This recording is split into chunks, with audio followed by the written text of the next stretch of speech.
Jóvenes, muy buenos días, muy buenos días. Buenos días a todos. A ver, confírmame, por favor, que estamos listos para poder iniciar. Muy buenos días. Buenos días, profesor. Buenos días a todos. ¿Qué tal? A ver, vamos a empezar. Buenos días, Ángel. Buenos días, David, Betsy, Camila. Muy buenos días. Muy buenos días. Éxitos, éxitos a todos aquellos que van a postular este sábado, este domingo. Por ahí un joven me dice, profe, voy a postular. Deséeme los mejores de los éxitos, sin duda alguna, ¿no? Eh, Siempre va a ser así, ¿no? Desearte, me dice, profe, deséeme suerte, que el examen de admisión no es suerte, ¿no? No es suerte el examen de admisión. Eh, Tiene que ser un logro conseguido y propio, ¿no? En ese sentido, te deseo éxitos, éxitos en el sentido en que puedas rendir un buen examen. Profe, pero ¿qué pasa si sale que no? ¿Qué pasa si sale que sí? Mira, recuerda, nosotros no somos notas, no, no somos un 11, no somos un 15, no somos un 20, no somos un 0,8, no somos un 5. Básicamente lo que tenemos que hacer en el examen es relajarnos, es una prueba más, es algo escrito, y plasmar lo que hemos aprendido hasta esta etapa, ¿no? Hay temas que no has llevado, entonces solamente plasmar los temas que has estudiado hasta esta etapa, ¿no? Y bueno, pues de manera concentrada, porque es prueba de eco, tratar de razonar con las preguntas que te están planteando, ¿no? Básicamente ello, ¿no? Entonces, en ese sentido, te deseo los mejores éxitos, ¿no? Éxitos, que se plasme tu conocimiento, tu estudio, ¿no? Esas ganas de estar sacrificando cada tarde, todos los costos de oportunidad que has tenido que dejar para poder plasmarlo en el examen. En ese sentido, éxitos, ¿no? Éxitos. Ahora, me dicen por ahí, buenos días, Alonso, ¿qué tal, David? Um, la clase pasada, ¿no? Esto un poco lo quiero aclarar también. La clase pasada vino una pregunta acerca de los centros poblados, ¿no? Y entiendo yo que este tema también lo llevas un tanto con el curso de geografía. Y bueno, ¿no? También, pues, fue una pregunta un poquito extraña porque hablaba acerca de como 318.000 centros poblados y el enunciado no estaba mal, ¿no? El enunciado no estaba mal. Tuve una duda con esa pregunta porque hablaba que estos se creaban por ordenanza provincial, ¿no? Y es en ese aspecto que en tu salón, dada que la pregunta me parece que estaba mal planteada, tendríamos que explicarlo ahorita para diferenciar, no vaya a ser que se entre en una confusión, los siguientes términos, ¿no? ¿Qué es centro poblado? Que seguramente lo tocas en geografía, y qué es municipalidad de centro poblado, que es lo que correspondía al curso de cívica en tema de descentralización, aunque acabo de ver ahorita tu clase que también hablas de descentralización, ¿no? Me ha sorprendido, lo has visto de manera mucho más ampliada, porque en cívica sí se ve bien cortito el tema. Entonces, quiero diferenciar estos dos términos. La pregunta, te digo, está mal planteada por una situación. Profe, ¿cuál? La pregunta debió hacer referencia a la municipalidad de centro poblado. La municipalidad de centro poblado es la que se crea por ordenanza provincial. El texto hacía referencia, al autor ahí parece que hubo un error, el autor hizo referencia a centro poblado estrictamente. Profe, ¿cuántas municipalidades de centro poblado hay? Eso no llegan ni a 4.000 ni a 3.000, me parece que llegan ahorita. Mientras que centros poblados, sí, efectivamente, no son más de 300.000. Profe, ¿cuál es la diferencia? Un centro poblado, mira, atención aquí, un centro poblado, el INEI cuando hace un censo lo califica, ¿no? En 5 niveles. Yo no sé mucho de eso, pero sé que lo califica en 5 niveles. Por ejemplo, le da el carácter de pueblo, le da el carácter de caserío, le da el carácter de ciudad, ¿no? Y ahí tiene otros dos criterios más. Profe, ¿a solicitud de quién es que se determina que ese centro poblado puede ser un caserío, una ciudad, un pueblo u otros rangos más? a solicitud del gobierno regional. El gobierno regional, en el caso de Lima Metropolitana, pues sería la provincia de Lima, determina cada lugar exactamente qué tipo de centro poblado es, ¿no? Y esto le sirve al INEI al momento de tener que hacer sus estadísticas y decir pues, que en el Perú hay más de 300.000 centros poblados. Profe, pero ¿qué es una municipalidad de centro poblado? Que era lo que debía haber hecho referencia a la pregunta, ¿no? La municipalidad de centro poblado es una jurisdicción que se da dentro de un distrito, ¿no? Imagínate, este es un distrito de provincia y aquí en este distrito tenemos un grupo de pobladores, de repente que viven distante o de repente viven cerca, pero alejados del mandato del alcalde. Es decir, el alcalde cuando le llega un presupuesto, él tiene que desarrollar, pero dada la situación geográfica o estructural, ¿no? O de recursos naturales de la población, ellos viven un tanto distantes de la autoridad distrital. Ojo, no porque quieran, sino porque así lo genera el contexto. Entonces, ante esta situación, el alcalde, consciente de que cada vez que es elegido, este grupo de población no se va a beneficiar de los recursos que tiene el alcalde puede solicitar, el alcalde lo puede hacer, también lo puede hacer ese mismo grupo de población o también lo puede hacer el mismo gobierno provincial. Profe, ¿y qué plantean? Plantean que este grupo tenga su propio alcalde, es decir, dentro de un distrito no solamente va a haber un alcalde distrital, sino va a haber también un alcalde para centro poblado, un municipio de centro poblado. Normalmente esto no ocurre en la ciudad, no puede ser un pueblo, puede ser un caserío u otros rangos diferentes a los de ciudad. Entonces, ¿qué tenemos? Tenemos que dentro de un distrito hay un alcalde distrital y también en menor jerarquía, claro, y donde el alcalde ya no va a actuar mucho, van a tener un alcalde de centro poblado, ¿no? Entonces el centro poblado terminaría siendo la unidad geopolítica, ¿no? más pequeña la municipalidad de centro poblado terminaría siendo la estructura orgánica más pequeña dentro de nuestro criterio de descentralización. Y en estos casos sí hay 3.000, no, parece el distrito, ¿no? Yo también creía lo mismo hasta que me he tenido que leer la norma para ver la diferencia porque me sorprendió un poco eso de centro poblado. Yo sabía que el centro poblado se creaba con una norma mayor, pero cuando veo tus claves no parecía, pues. Y me sorprendió también la pregunta, ¿no? Porque normalmente centro poblado nosotros tocamos, ¿no? Eso es criterio del INEI. Geografía, así lo verían ustedes, pero municipalidad de centro poblado, ¿no? Hay una norma que habla acerca de la creación de municipalidades. En esa norma aparece el criterio de el municipio de centros poblados, ¿no? El municipio de centros poblados. Y que era justamente a lo que debía haber hecho referencia la pregunta, ¿no? El municipio de centro poblado, repito, en todo lugar del país donde no haya municipios de centros poblados, se entiende que el municipio de un distrito es lo más pequeño, ¿no? Se entiende eso. Pero repito, en nuestro país, algunos distritos, ¿no? Debes entender por geografía, que de pronto, ¿no?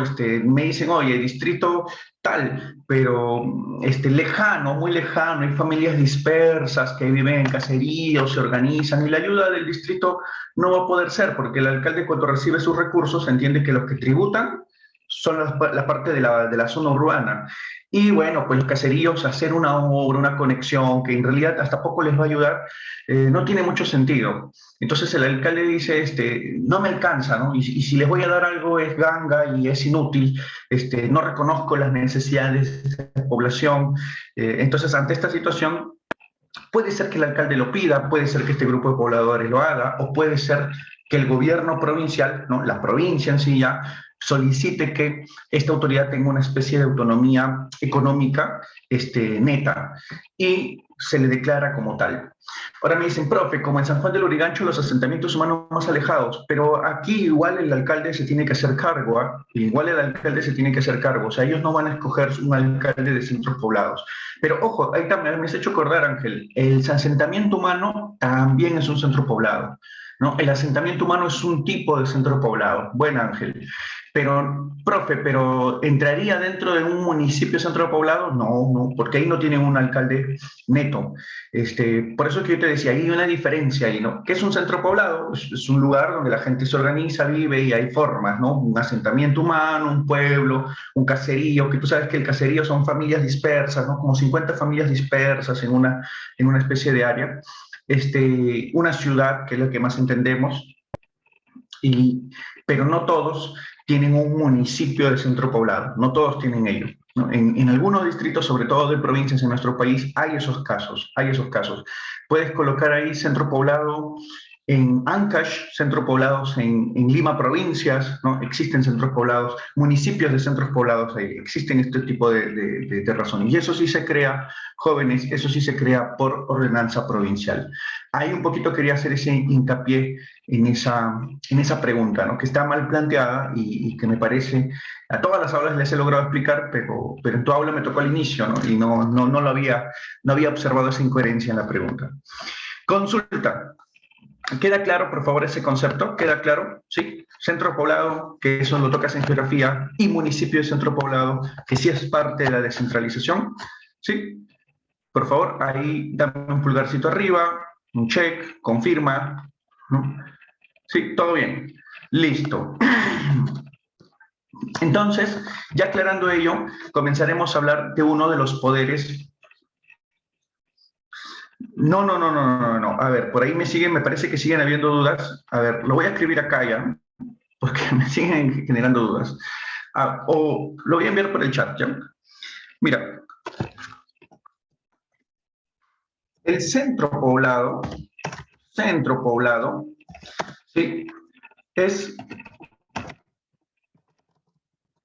su tipo es declarado por el gobierno regional y puede ser, puede ser dos tipos, puede ser un caserío, puede ser un caserío, puede ser una ciudad, puede ser un pueblo, o puede ser un asentamiento humano. Yo no dicto este tema, me parece que hay un criterio más, recuerdo que eran 5 los criterios, pero en geografía te lo van a explicar, si no lo han hecho hasta ahora, en geografía yo sí recuerdo a mi profe de geografía haber hablado de este tema. ¿No?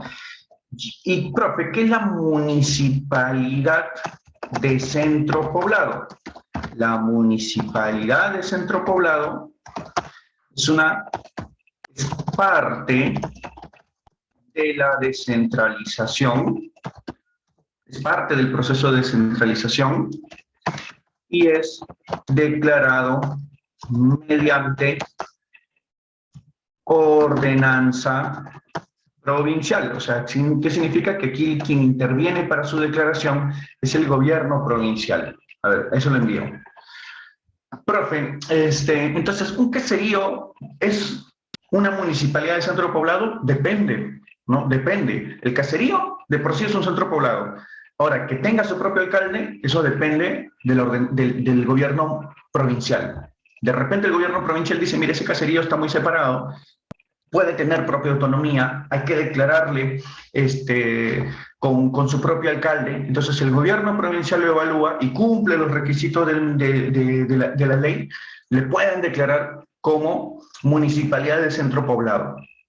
Profe, pero si el gobierno provincial dice que no, que el alcalde distrital es quien debe ver, debe conectar, o a través del gobierno provincial se debe generar esa ayuda, entonces no se le declara como municipalidad de centro poblado. Lo que debes entender es que la municipalidad de centro poblado es parte de la descentralización y, de ser necesario, se le puede declarar con su propia autoridad, incluso va a tener sus propios regidores, pero si se considera que no, simplemente no se da.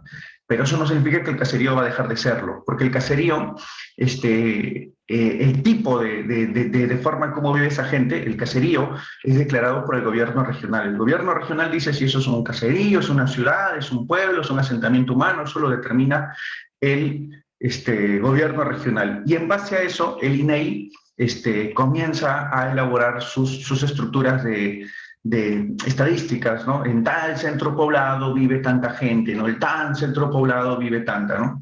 Tanta cantidad de personas en situación de pobreza, no pobreza, etc, etc. Sí, ahora sí, pregunta, ¿se entiende? ¿Se entiende, por favor?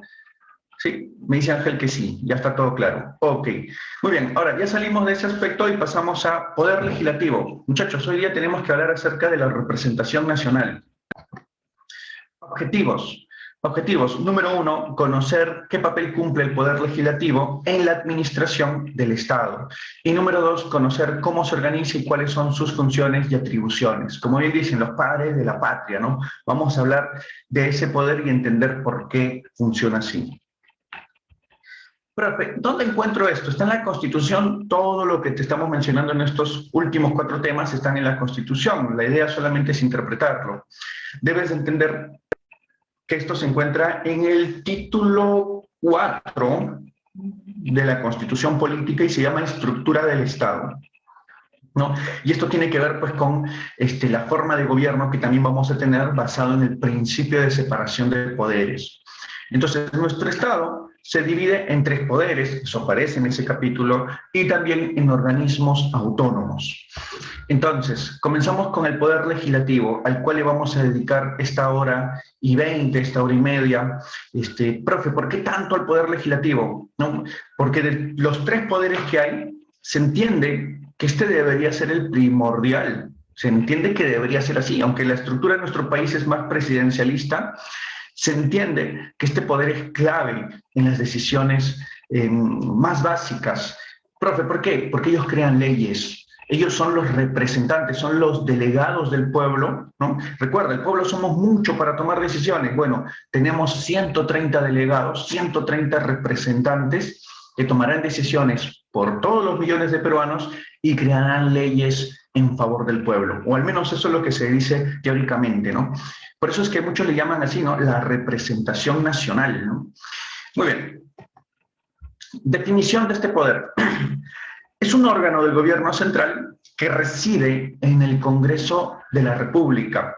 Sí, hay que informarse bastante bien para poder elegir congresistas, ¿no? Profe, ¿qué podemos decir de este poder? Es unicameral desde el 93. Profe, ¿cómo unicameral? Antes, para aprobar una norma, habían que escoger representantes en 2 cámaras, la Cámara de Diputados y la Cámara de Senadores, ¿no? La diferencia es que un grupo, ¿no? En este caso, entre senadores y diputados, un grupo se encarga de proponer normas y la otra cámara se encargaba de evaluar, validarla si corresponde o no a una vulneración a la Constitución, a las normas con las que Perú haya firmado tratado, y de acuerdo a eso se termina aprobando. Profe, ¿por qué es bueno la bicameralidad? En teoría, pues es bueno porque la norma se filtra, ¿no? Se filtra, o sea, no cualquier norma que se ocurra va a pasar vía express, porque la norma se tiene que discutir en una cámara y en la siguiente se tiene que verificar, pulir y ver su concordancia con todas las demás, claro, como lo que dice Ángel, ¿no? Una mayor calidad en tema normativo. Profe, y además, ¿no? Imagínate, pasando por 2 cámaras, que el TC, y esto sí suele ocurrir de todas maneras, que el Tribunal Constitucional la declare inconstitucional. O sea, imagínate con todo ese filtro, ¿no? Con todo ese filtro que la declare inconstitucional. Mucho roche. Es por eso que se entiende que hay un mayor filtro para que la norma pueda regirnos. Profe, en el caso peruano, hay un problema con la bicameralidad, ¿no? Así como tiene sus ventajas, y las ventajas se entiende que son muy buenas, la desventaja, por otro lado, es que es muy burocrático. Imagínate, requerimos una norma urgente, ¿no? Lo que a veces querría Fujimori para combatir el terrorismo. Y bueno, pues su norma pasaba por una cámara, se discutía, le decían Fujimori no, corrige esto, Fujimori corregía, pasaba a esa cámara, llegaba a la segunda y en la segunda le decían que no. No, o sea, es fatal, pues no prácticamente es hacer tiempo. Es muy burocrático. Depende mucho si el gobierno entra o no entra con una gran cantidad de congresistas, aunque es lo mismo que ahora, ¿no? Pero depende mucho de ello. Entonces, tiene sus desventajas. Profe, la unicameralidad tiene una ventaja enorme, solo lo discute un Congreso, ¿no? Lo aprueba y ya está. Pero así como esa es su ventaja, también esa es su desventaja, porque este Congreso prácticamente le estás dando toda la atribución para que ellos puedan ver si la norma es buena y aprobarla, ¿no? O sea, sin pasar mayor filtro. Y prácticamente una vez promulgado se tiene que hacer cumplir hasta que alguien la declare inconstitucional, pero durante ese lapso de tiempo la norma es vigente. Entonces, es un tanto tedioso, ¿no? El hecho de las normas express, ¿no? De pronto a alguien se le ocurre una norma y ¡pa! Eso entra sin mayor apuro de discusión, ¿no? Eso entra y eso es lo que se tiene que discutir. Entonces, la unicameralidad tiene ventajas como desventajas. Son 130 congresistas desde 2011. La Constitución Política del 93 nos decía que debían ser 120, pero este mismo Congreso, no, decidió aumentarse a 130. ¿No? Los congresistas aprobaron que hayan 10 más. Profe, ¿y esto por qué? Más adelante mencionaremos por qué son 10 más, ¿no? ¿A qué se debe? ¿A qué se debe que de 120 aumentaron a 130? Profes, cambiaron la Constitución. Claro, lo hicieron ellos mismos cambiaron la Constitución. Profes, ¿se puede hacer eso? Sí, pero repito, más adelante analizaremos un poco eso. Requisitos para ser congresista, 25 años, peruano de nacimiento, derecho de sufragio. Profe, 25 años de edad, sí, con 25 años tú puedes postularte al Parlamento, ¿no? Serías un congresista joven porque estarías pues dentro del más bajo rango de edad. Al momento de postular debes de tener 25 años de edad. Pero no nacimiento, profe, pero no nacimiento sí, recuerda, hay dos tipos de nacionalidad, ¿no? La que es de nacimiento y la que te otorgan cuando un extranjero la solicita. Profe, ¿cuántos tipos de peruano de nacimiento hay? Existen dos. El que nace aquí, el que nace en Perú, no importa de qué lugar sea tu papá, ¿no? No importa si tu papá sea de Marte, tu mamá sea de Marte, si tú naciste en Perú, eres declarado peruano de nacimiento. Profe, y la segunda es, no importa dónde tú hayas nacido, no importa si eres de otro lugar del espacio, si papá o mamá son peruanos, también eres declarado peruano, de nacimiento, ¿no? El caso de la Padula, pues, ¿no? La Padula, o George Forsyth, ¿no? George Forsyth, pues, nació en Venezuela, pero su mamá peruana, entonces él es declarado peruano de nacimiento, ¿no? Y la Padula, ¿no? Que nunca había venido a Perú, pero también igual, ¿no? Mamá peruana, entonces, profe, la Padula que fue, peruano de nacimiento. Profe, ¿la Padula puede postular al Congreso? Sí, sí, cumple los requisitos, ¿no? Cumple los requisitos y podría darse esa situación. Profe, ¿y el otro tipo de peruano? El otro tipo de peruano es el que solicita la nacionalidad. Ese no nació en el Perú y no tiene ni mamá ni papá peruano. Entonces, si él quiere ser peruano, tiene que venir aquí a nuestro país, vivir 5 años, ¿no? Y después de 5 años pedir, dado que se entiende que está residiendo aquí, pedir la nacionalidad peruana, ¿no? Pedir que se le otorgue la misma. Creo que esto lo escuchas más en casos de fútbol, ¿no? No sé si has escuchado el caso de Quinteros en el tema de la U, ¿no? Que lo quieren nacionalizar, es un panameño y lo quieren nacionalizar peruano para que no ocupe ese cupo de extranjeros, ¿no? Ya, eso lo escucha bastante en fútbol. Ya, esos son los casos de nacionales. Profe, Quinteros va a ser peruano. ¿Podría él en algún momento ser congresista peruano? No, no. Para temas de gobierno central, él no podría ser elegido o designado. Profe, pero alguien que pide la nacionalidad puede ser alcalde, sí, sí, puede ser gobernador regional, sí, sí, con la nacionalidad obtenida puedes postular a gobiernos locales, incluso ser designado en gobiernos locales, pero no puedes en el tema de gobierno central. Para gobierno central necesariamente tienes que ser peruano de nacimiento, y ahí te expliqué los dos criterios de peruano de nacimiento. Sí, muy bien. Profe, ¿qué más? Derecho de sufragio. ¿Qué es el derecho de sufragio? Que tengas tu DNI, pues. O sea, que estés inscrito electoralmente. Caso La Padula, ¿no? La Padula, por ejemplo, era italiano, le decían el ítalo peruano, ¿no? Es italiano porque él nació allá.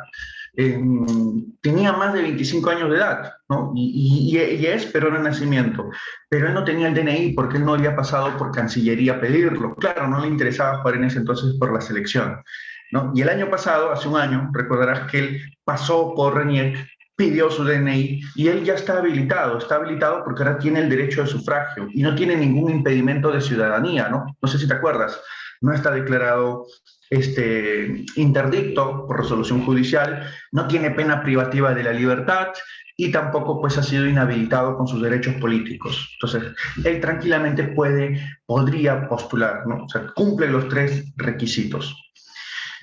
Seguimos. Claro, en otros países es similar, ¿no? Por ejemplo, España también te da la nacionalidad.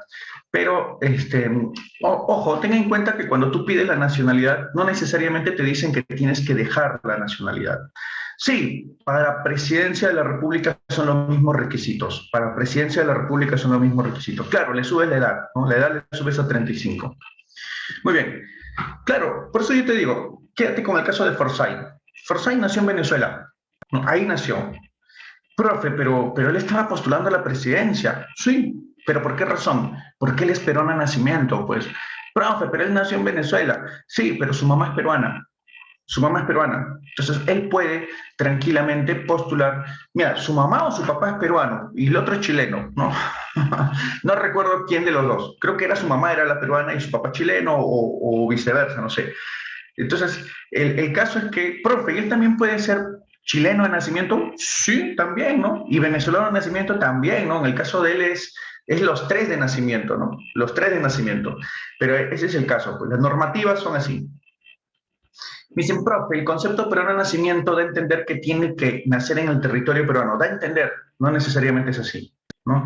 Las normas dicen, en el caso peruano, que somos uno de los últimos países que se han unido a esas normas, casi todos los países de la región la tienen así, es de que de nacimiento naces aquí o naces afuera, pero tienes arraigo nacional. ¿Qué significa? Papá o mamá, tus ascendientes inmediatos, ojo, abuelo no cuenta, mamá o papá, son también de Perú. ¿No? O naces aquí o afuera, tu mamá o tu papá es peruano. Eso es nacimiento. Profe, y si soy del extranjero, mi mamá, mi papá también son del extranjero, ay, sí, no, para nada, no eres considerado peruano de nacimiento para nada. Muy bien, vamos, congresista. Los congresistas debes entender que son elegidos por sufragio directo. Profe, ¿qué es eso? El sufragio directo es cuando yo mismo elijo al congresista. En el mundo existen tipos de elecciones donde hay sufragios directos y hay sufragios indirectos. El indirecto es cuando yo escojo a alguien y ese alguien escoge a mi autoridad, ¿no? Por ejemplo, en el caso de Estados Unidos, yo te comenté la clase pasada acerca de las elecciones de Estados Unidos, ¿no? Ahí no eliges tú al presidente. Profe, ¿a quién uno elige? Uno elige al representante del colegio electoral y el representante del colegio electoral elige al presidente. A eso se le llama sufragio indirecto. En el caso peruano, tanto el congresista como el presidente son elegidos por sufragio directo. Uno mismo va de frente, incluso hasta pone el número, pone el símbolo, la casita, la chocita, ¿no? El edificio. Uno mismo marca el símbolo y pone incluso el número del congresista. Periodo para el que es electo, 5 años. Ellos representan a la nación, no te olvides, ellos son la nación en esos 130 miembros, ¿no? Por eso es que hay mayoría parlamentaria de un partido, minoría parlamentaria en otro partido, representan a la nación. No hay reelección inmediata. Desde este 2021, los congresistas elegidos en este 2021 no pueden presentarse en el 2026, ¿no? Y de hecho, los del 2016 tampoco podían presentarse en el 2021. O sea, desde este 2021 todo congresista electo no podía ser del periodo anterior ni tampoco será de un próximo periodo. El cargo es irrenunciable. Una vez que es elegido el congresista, él no puede renunciar. Aquí falta también de que es irrevocable, ¿no? Es irrevocable porque tampoco puede, en este caso, pues, ser revocado, ¿no? Con las formas que se plantean en derechos de participación ciudadana, ellos no pueden ser revocados. Ahí la única forma de que puedan ser revocados es cuando se disuelve el Congreso. Su mandato es incompatible con otra función pública, excepto la de ministro de Estado. Te explico. Un congresista, una vez que es elegido, ¿no? Sí, ahorita hablamos también un poco de ello, ¿no? Que nos dé el tiempo. Primero hay que ir avanzando con los PPT. A ver, debes entender que un congresista, cuando es elegido, no puede ser, pues no puedes tener estos casos, ¿no? Un congresista que sea juez, un congresista que sea fiscal, ¿no? Un congresista que sea gobernador regional. Profe, ¿pueden haber esas situaciones? No, porque el mandato del congresista es incompatible con otra función pública. Pero hay una excepción. la de ministro de Estado. Un ejemplo, la de Guido Bellido, ¿no? Que muy bien dice Ángel, Guido Bellido era pues primer ministro y al mismo tiempo él es congresista, ¿no? O sea, él fue congresista y el presidente pues le pide que él sea primer ministro de su gabinete. Profesor, ¿se puede? Sí, la normativa dice que el congresista es incompatible con cualquier otra función, menos con la de ministro de Estado. Profe, ¿y un ministro de Estado puede postular al Congreso? No, al revés, no. Si un ministro de Estado, y se acercan las elecciones presidenciales, quiere ser congresista, tiene que renunciar 6 meses antes de que se dé la elección. No, antes de las elecciones tiene que renunciar.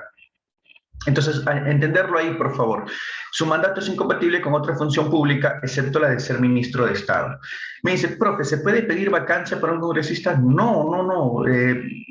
Uno tiene que entender que la vacancia, ¿no? La vacancia implica que la representación nacional te vaca. Bueno, pues ellos no se vacan a sí mismos. Es irrenunciable, es irrevocable. La única forma de que ellos terminen su mandato antes de tiempo es que se disuelva el Congreso. O sea, esa es la única medida extrema y lamentablemente pues hemos tenido esos casos, ¿no?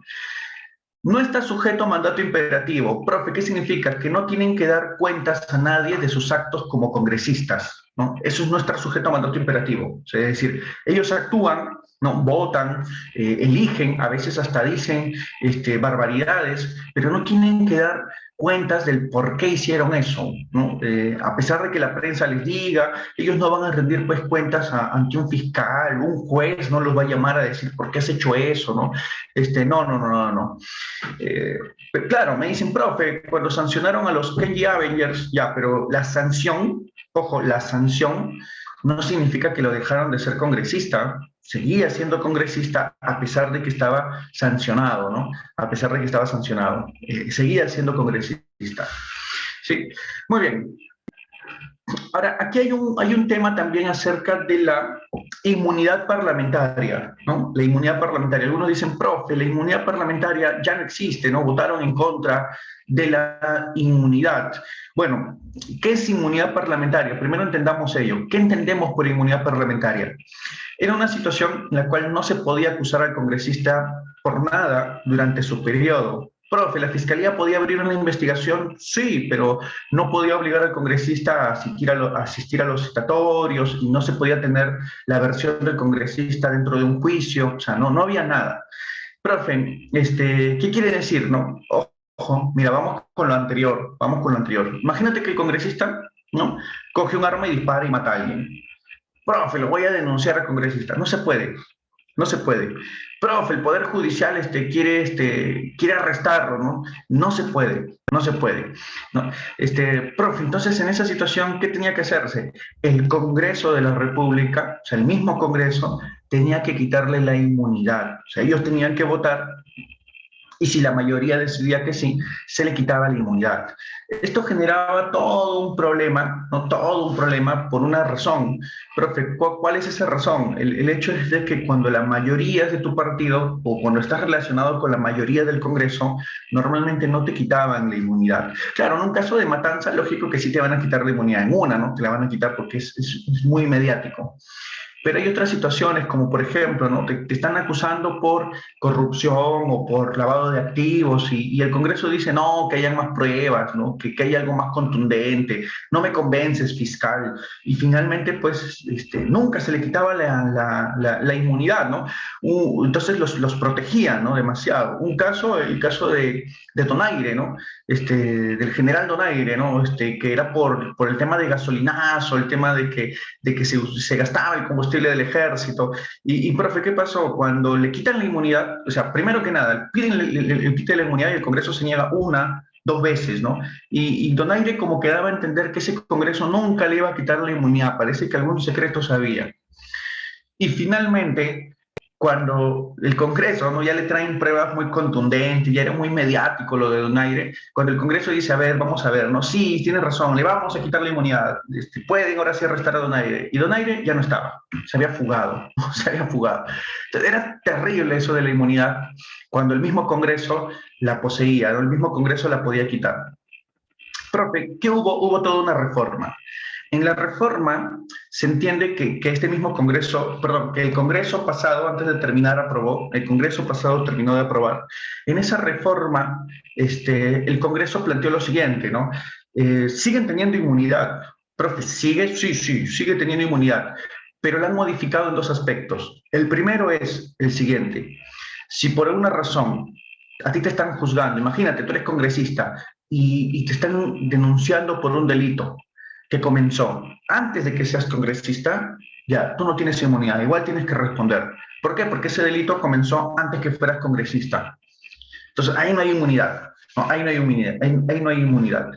Profe, pero ¿qué pasa si el delito comienza o se especula de un delito que comenzó cuando ya comencé a ser congresista? O sea, ya fui elegido congresista y justo ahí comienza a denunciarse el caso, el hecho. Entonces, sí tiene su inmunidad.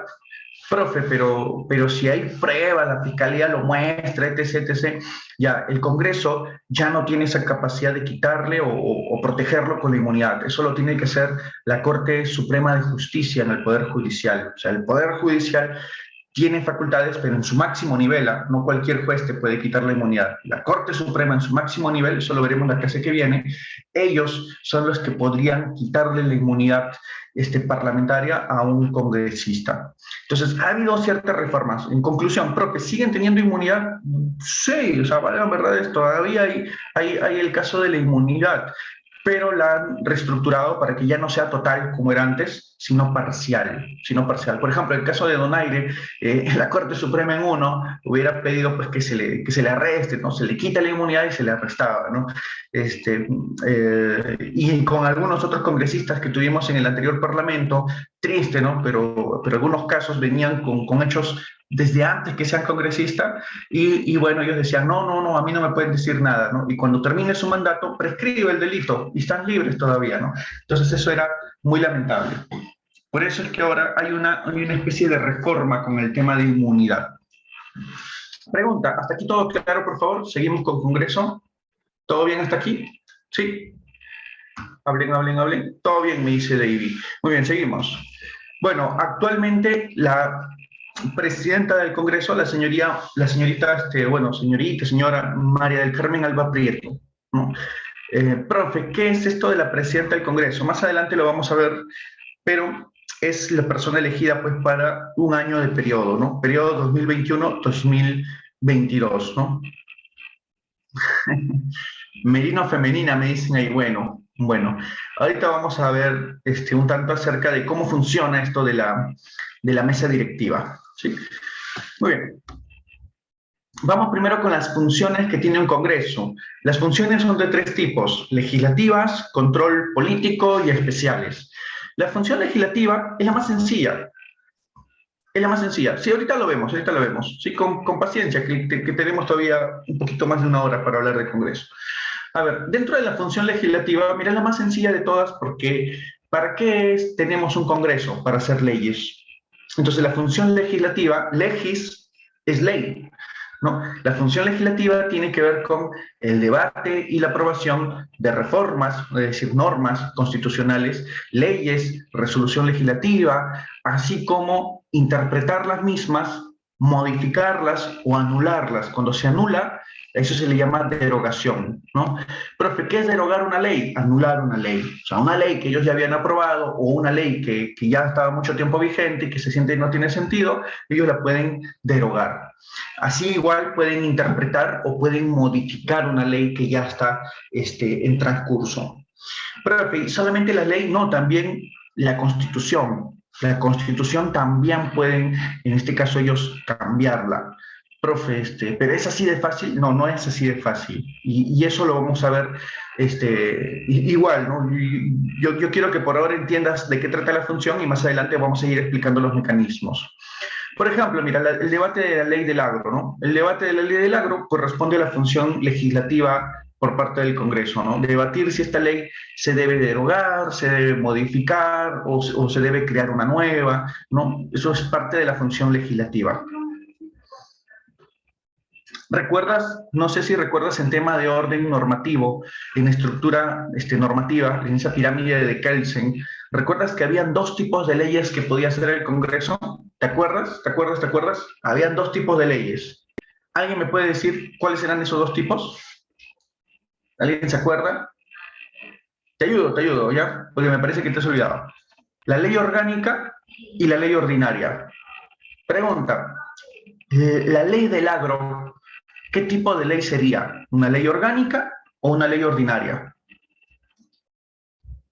Muy bien, excelente, ¿no? Excelente. Es una ley ordinaria, es una ley ordinaria. Muy bien. Consulta. Y la ley en la cual modificamos las funciones de voto en el Tribunal Constitucional, esa es orgánica, ¿no? Profe, ¿cómo distinguir orgánica de ordinaria? Ordinaria, porque nos rige a todos, como por ejemplo el agro, ¿no? Rige a un grupo de la población civil. Profe, y orgánica, la estructura de una entidad, ¿no? Porque recuerda, cada entidad tiene sus leyes orgánicas. Las autoridades del TCE, del BCR, de la SBS, del Jurado Nacional de Elecciones, tienen sus propias leyes orgánicas. ¿Quién es el único que les puede cambiar sus leyes orgánicas? El Congreso. El Congreso le puede cambiar las leyes orgánicas a estas estructuras, ¿no? Función de control político. Profe, ¿de qué trata esta función? Recuerda, ellos son los delegados del pueblo en uno de los poderes del Estado, porque ahí tienes la representación de diversos partidos. Entonces, ellos pueden controlar a las diversas autoridades, ¿no? Hacerles responder, citarlos al Congreso y preguntárseles por sus hechos. Profe, ¿por qué tienen todo ese poder? Porque no es que ellos lo hagan porque quieren, ¿no? En teoría, es porque nos representan a nosotros. Es decir, es como si el pueblo estuviera exigiendo que ellos respondan por sus actos. De hecho, la función de control político comprende la investidura del Consejo de Ministros. Profe, ¿cómo investidura? Eso me suena medio medieval, ¿no? Investidura, profe, el vasallo, el noble, ¿no? Pero eso parece feudal. Lo que pasa es que sí, ¿no? Parece tipo feudal, pero la investidura tiene que ver cuando el primer ministro, el presidente, con todo su gabinete, acuden al Congreso dentro de los 30 días de haber sido elegidos, acuden al Congreso y piden que este Congreso les dé confianza, ¿no? O sea, que el Parlamento, la representación nacional, el pueblo, confíe en los consejeros del presidente.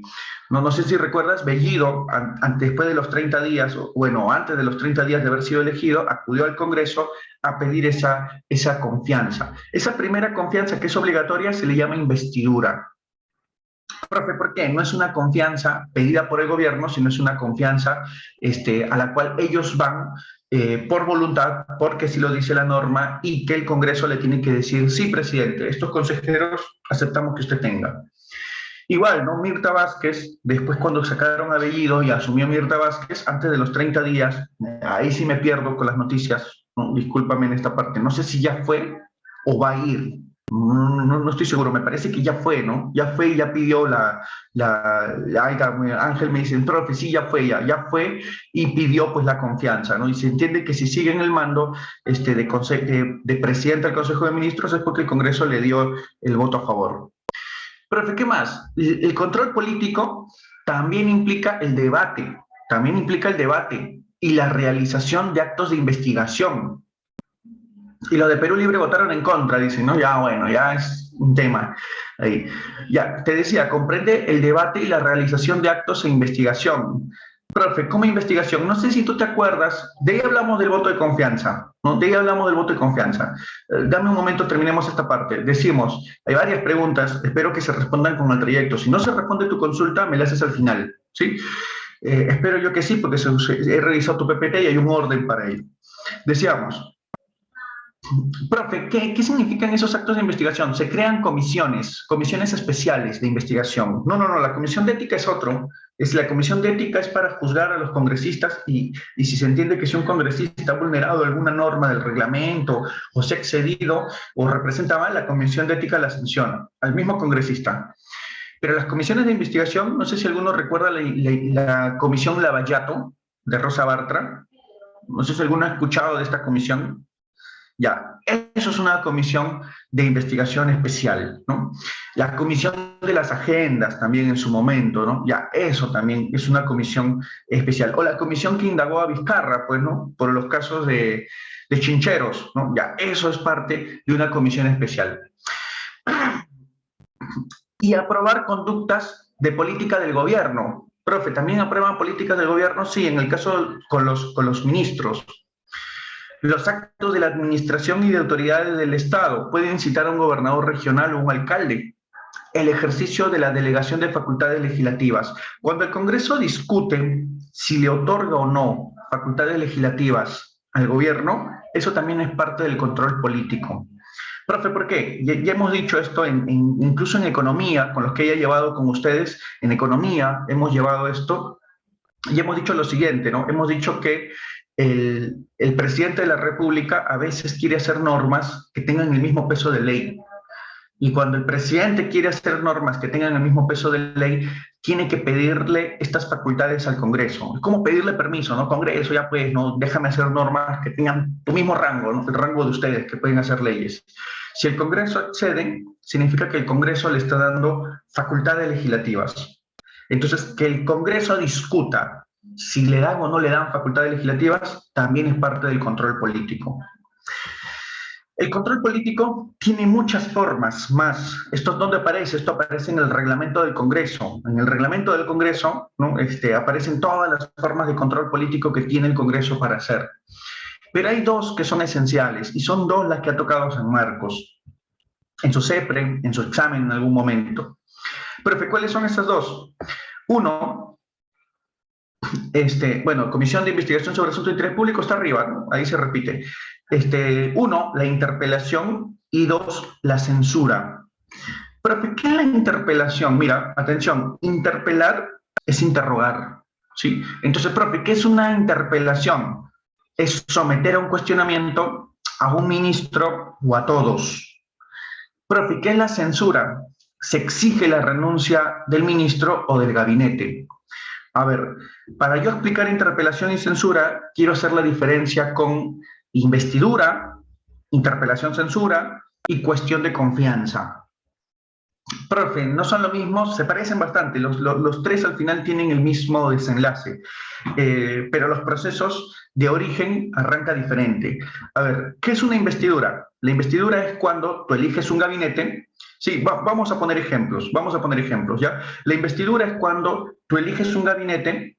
Ya, profe, yo elijo un gabinete, ¿y qué ocurre con ello? Ya, yo elijo un gabinete, imagínate, tú eres presidente, ya, mejor tú eres presidente. Tú eliges un gabinete, y bueno, profe, ¿qué es un gabinete? 18 ministros con su cabeza, pues. Su cabeza es el presidente del Consejo de Ministros. Escogiste 19 ministros, 18, uno en cada rubro, cada cartera, y al presidente del Consejo de Ministros. Y antes de los 30 días, tienes que enviarlo al Congreso para que ellos puedan seguir haciendo su labor. O sea, tienes hasta el día 29, puedes trabajar con ellos hasta el día 29, pero para que tu equipo de trabajo, como tú como presidente, puedan ellos seguir, tienes que ir, enviarlos al Congreso y que del Congreso vuelvan con el pulgar arriba, ¿no? Es decir, más de 66 o 66 congresistas como mínimo tuvieron que decir que sí, respaldan tu gabinete. Y normal, ellos pueden seguir siendo ministros. Profe, pero ¿qué pasa si el Congreso les dice que no? Ya fue ya tu gabinete. Tienes que volver a escoger otro. Tienes que escoger un nuevo gabinete. Pero ya están ellos, al negarles la investidura, ya están censurando un gabinete. No, recuerda eso, ya estarían censurando un gabinete. Profe, ¿y esto es dañino para el Congreso? Sí, porque dice la norma que si ellos se bajan dos gabinetes en un gobierno, el presidente tiene facultad para disolverlos. O sea, no necesariamente lo debe hacer, pero tiene estas facultades. Entonces, tener muy en cuenta ello, ¿no? Antes de los 30 días, el presidente puede enviar su gabinete, pero si el Congreso de la República se baja ese gabinete, ya iría en una censura, Muy bien. Pregunta, ¿esta parte de la investidura queda claro? ¿Queda claro la figura de investidura? Sí. Para explicar ahora interpelación y censura. Sí. Muy bien. Vamos entonces ahora con interpelación y censura. Profe, ¿qué es la interpelación y censura? Es cuando el Congreso siente, ya hay un gabinete aprobado, ya están en investidura, están aprobados, están rigiéndose en la vida normal, pero de pronto el Congreso siente que un ministro, o puede que el presidente del Consejo de Ministros, primero vamos con la figura de un ministro, siente que un ministro está haciendo mal las cosas, ¿no? Está haciendo mal su labor. En teoría debería ser por su labor, ¿no? Aunque actualmente se le hace también por cosas del pasado, ¿no? ¿Y qué hace el Congreso? Lo cita, hay todo un proceso y se le cita al ministro. Le dice, ministro, ven, explícanos aquí al Parlamento y explícanos esta chamba. Como dice Ángel, el ministro de Trabajo o el ministro de Educación que van a citar en estos días, ¿no? Etc, etc. Eso es interpelar. Profe, ¿y qué tiene que hacer el ministro? El ministro tiene que responder el pliego de preguntas que previamente se le debe haber alcanzado. Profe, ¿qué ocurre si es que de pronto el ministro responde y es de satisfacción del Congreso, ¿no? O sea, el Congreso siente que sí, las respuestas que le ha dado son coherentes. No pasa nada, el ministro regresa a seguir con su cartera. Pero si el Congreso siente que las respuestas que le da el ministro no son debidamente justificadas, lo que puede hacer el Congreso es censurarlo, y para eso se vota. Profe, ¿qué pasa si la mayoría decide censurarlo? El ministro está obligado a renunciar, no tiene un plazo de tiempo y el ministro, 3 días me parece, el ministro tiene que presentar ahí su renuncia y simplemente pues chao. Profe, ¿qué tiene que hacer el presidente? Bueno, tú como presidente, ¿qué tendrías que hacer? Si se te fue el ministro de Trabajo, tienes que colocar otro ministro de Trabajo y continúa tu gabinete, porque tu gabinete en sí está conformado por todo tu equipo. Has perdido un miembro de tu equipo y simplemente tienes que reponerlo y se acabó. Continúas en el cargo, continúas con tu gabinete, pero solamente que te han cambiado un ministro de Trabajo, un ministro de Educación, un ministro de Defensa, etc., lo que fuese. Profe, ¿qué pasa si el Congreso decide llamar a interpelación al presidente del Consejo de Ministros, es decir, al presidente de todo tu equipo de trabajo? Si lo interpelan y responde satisfactoriamente, según la interpretación del Congreso, no pasa nada. Profe, pero si lo interpelan y deciden censurarlo y lo censuran, se te va todo tu gabinete. Los 18 ministros más el presidente están obligados a renunciar. Todos renuncian en mancha. A eso se le llama crisis de gabinete, pues. Profe, ¿por qué crisis de gabinete? Porque imagínate, ¿no? Tú eres un presidente y tienes pues a todo un equipo de trabajo, ¿no? Él te va a trabajar en educación, él te trabaja en salud, él te trabaja en defensa, él te trabaja en interior, y él en la cabeza, ¿no? El presidente del Consejo de Ministros es tu principal asesor, y te bajaron todo. Es difícil gobernar así. Pero frente a esa situación, se entiende que ya va una censura. O sea, que termine así eso es una censura. Es tan igual como que no le hubieras dado la investidura. Tienen el mismo peso. Es una censura. Profe, ¿y qué pasaría con ello? Ya vas uno. Y recuerda, 2 censuras y el presidente puede disolver el Parlamento. Profe, ¿y cuál es la tercera forma? La tercera forma es la llamada cuestión de confianza.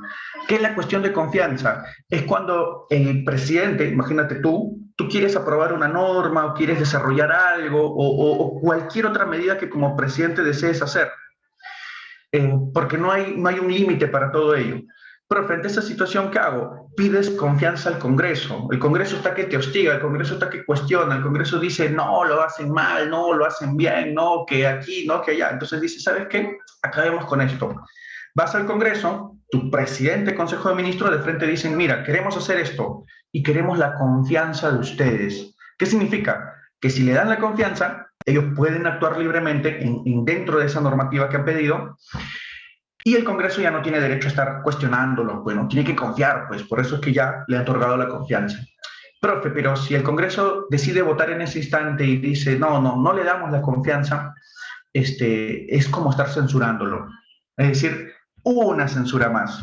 Entonces, recuerda, hay 3 formas de censurarse a un gabinete, ¿no? La primera, cuando no le das la investidura. La segunda, cuando le interpelas y lo censuras. Y la tercera, cuando le niegas la cuestión de confianza. En cualquiera de los casos, no te olvides, el Congreso lo podría hacer una vez, ¿no? Una vez, pero si lo hace 2 veces, el presidente tiene facultades constitucionales para disolver un Congreso. Esto me lleva un poco a recordar el escenario del caso de de cuando hubo el Congreso Fujimorista, pues, ¿no? En el Congreso Fujimorista y estaba PPK, imagínate, ¿no? ¿Qué pasó? PPK cada rato le interpelaban y se bajaban ministros de distintas carteras, ¿no? Y con justificación, siento yo, ¿no? Lamentablemente también había cuestiones justificadas. Pero ministros que ellos interpelaban, yo recuerdo un ministro, no recuerdo la cartera, no, sí, el ministro de Educación, ¿no? Saavedra me parece que se llamaba. Y cuando lo citan y lo interpelan, Saavedra, bien claro, ¿no? Ya había visto qué había ocurrido con 5 ministros anteriores y Saavedra de frente dice, bueno, yo voy a responder aquí, pero lamento, ¿no? Lamento decir que esto es un trámite, porque ustedes ya tienen una decisión, ¿no? O sea, aquí ustedes no han venido a mí a escucharme, ustedes han venido aquí a que esto sea un trámite, porque lamentablemente ustedes ya tienen la decisión de censurarme. Y efectivamente, ¿no? Censuran a Saavedra y ponen a Marilu Martens, ¿no? Como ministra de Educación. Profe, ¿qué ocurre? Bueno, cuando está Marilu Martens, igualito, no lo mismo. También el Congreso, debido a la huelga del SUTEP, decide llamarla a interpelar y PPK decide enviar a su primer ministro. ¿A qué? A que pida cuestión de confianza para los actos de gobierno en el tema de educación, ¿no? Profe, ¿qué hizo el Congreso Fujimorista? Lo censuró. O sea, por una ministra de Educación se fue todo el gabinete de PPK y ahí había una censura.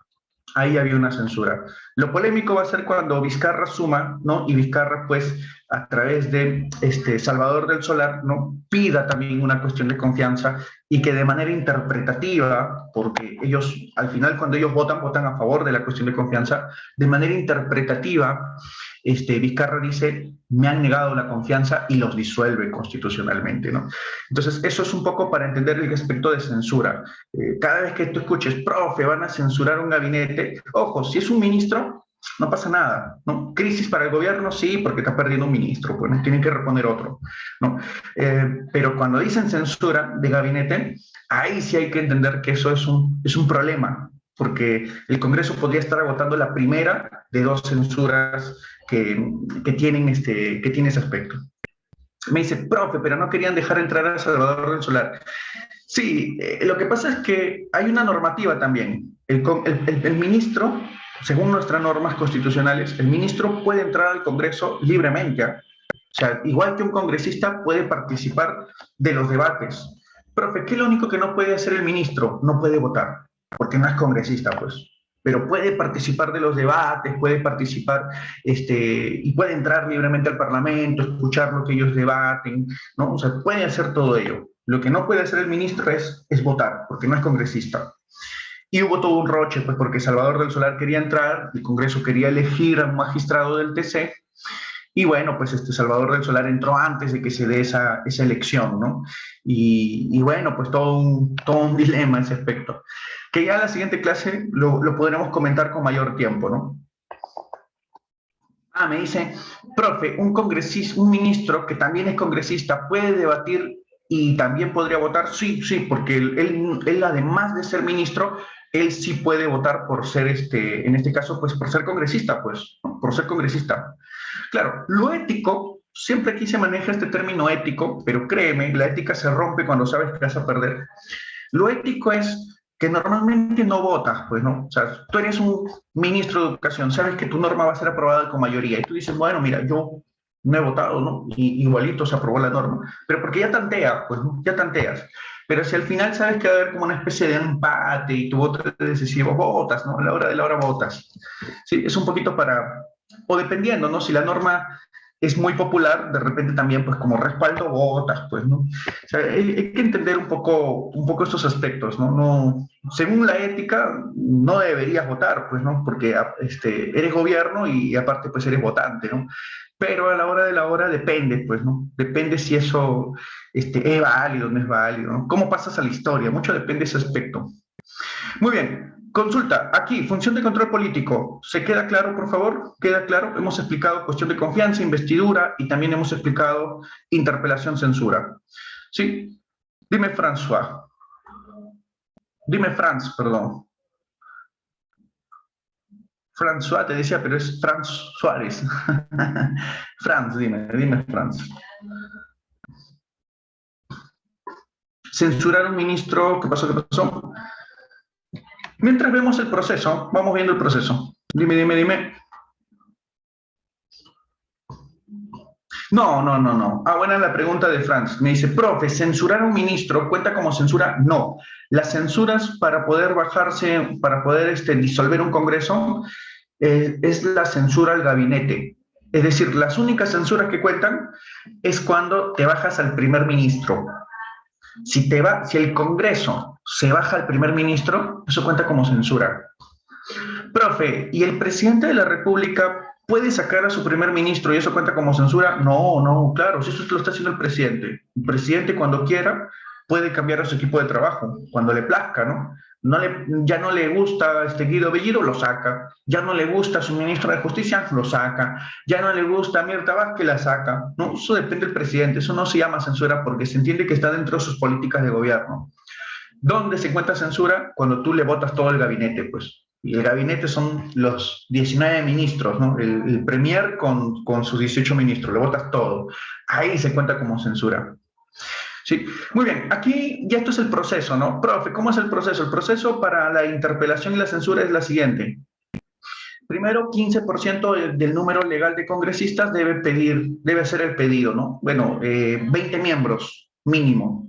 Esto ha procedido, ¿no? Ha procedido, ¿no? 20 miembros mínimo, con el ministro de Educación, por ejemplo. Profe, ¿qué más? Para que esto sea aprobado se requiere el voto del tercio del número de congresistas. Bueno, son 130, deben ser 43, 44 votos de congresistas para que sea admitida la interpelación. Una vez aprobada la interpelación, se define la fecha y se cita al ministro del Congreso. O sea, basta con 44 votos y se entiende que la oposición tiene los 44 votos. O sea, como para que toditito los ministros desfilen, ¿no? Como para que toditito desfilen al Parlamento, ¿no? Citación, se le cita al ministro del Congreso, el ministro responde un pliego de preguntas que previamente se le debe haber alcanzado y se da la exposición, y luego viene la ronda de preguntas y debates. El Congreso realiza una ronda de preguntas y se inicia un debate, ¿no? Una ronda de preguntas, el ministro responde, y bueno, pues se inicia el debate. Ministro, pero usted, ministro, esta pregunta que usted dijo, etc., y el ministro se defiende, ¿no? Si convence su exposición, no se presenta ninguna moción de censura y se da por concluida la interpelación. Esto es curioso, ¿no? Porque normalmente los presidentes anteriores entraban con mayoría parlamentaria. Por ejemplo, ¿no? Toledo, Alan, Ollanta entraron con mayoría parlamentaria. Bueno, Ollanta sufrió un poco, pero con alianzas como que entraban con mayoría parlamentaria. Fujimori, ¿no? Lógico. Profe, ¿y qué ocurre ahí? Bueno, lo que ocurría era que sí, esto de estar llamando al ministro a que rinda cuentas al Congreso solía ocurrir ya hace tiempo. Profe, ¿por qué pasaba desapercibido?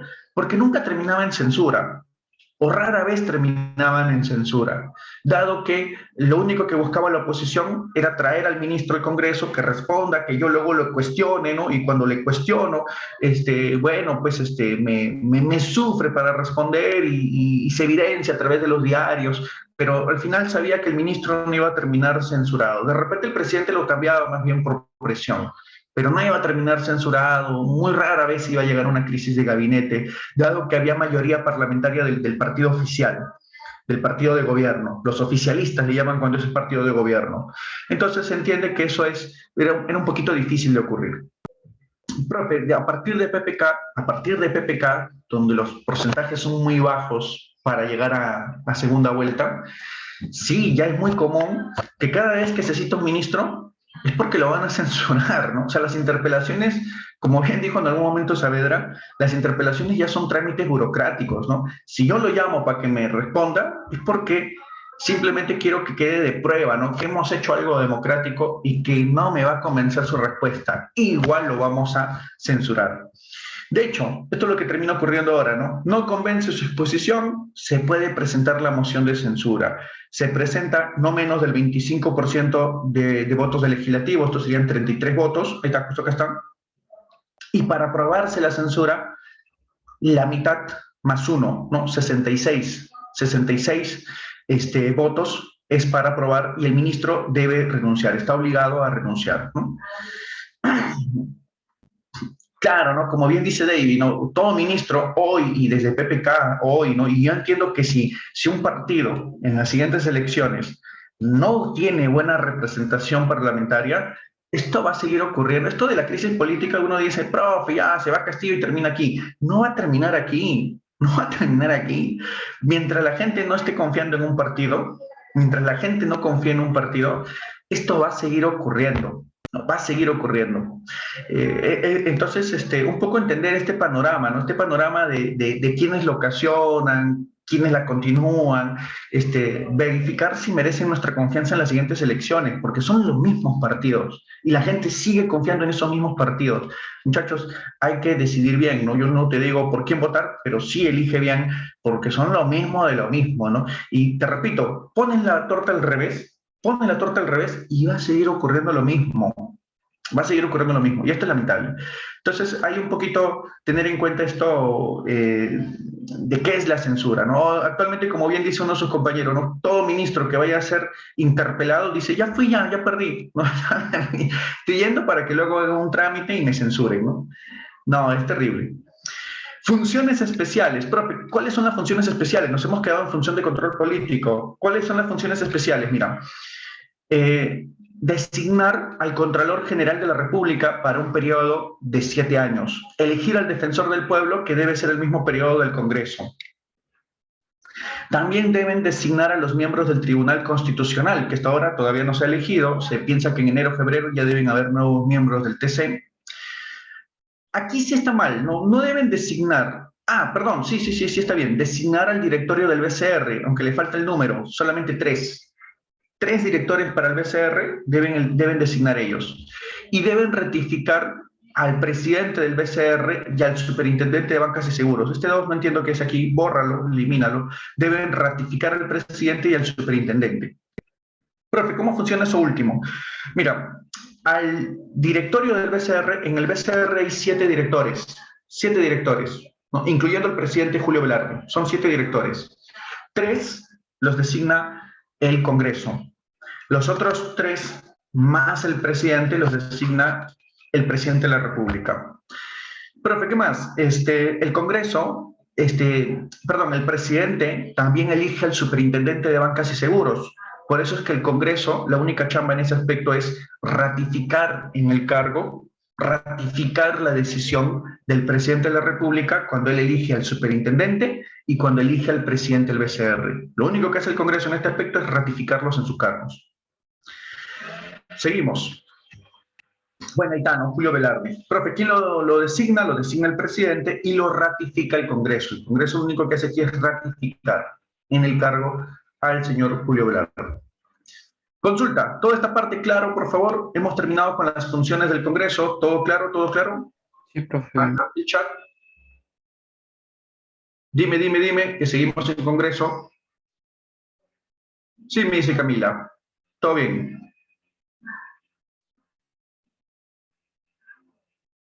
Todo bien, ok. Seguimos entonces.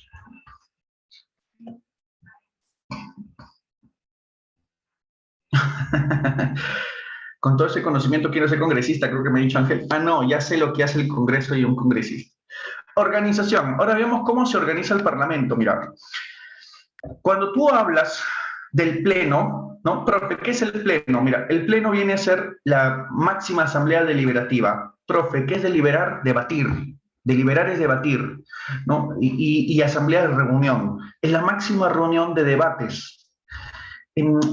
Aquí se reúnen los 130 congresistas, o bueno, la mayoría que asista, ¿no? Pero normalmente se convoca a los 130.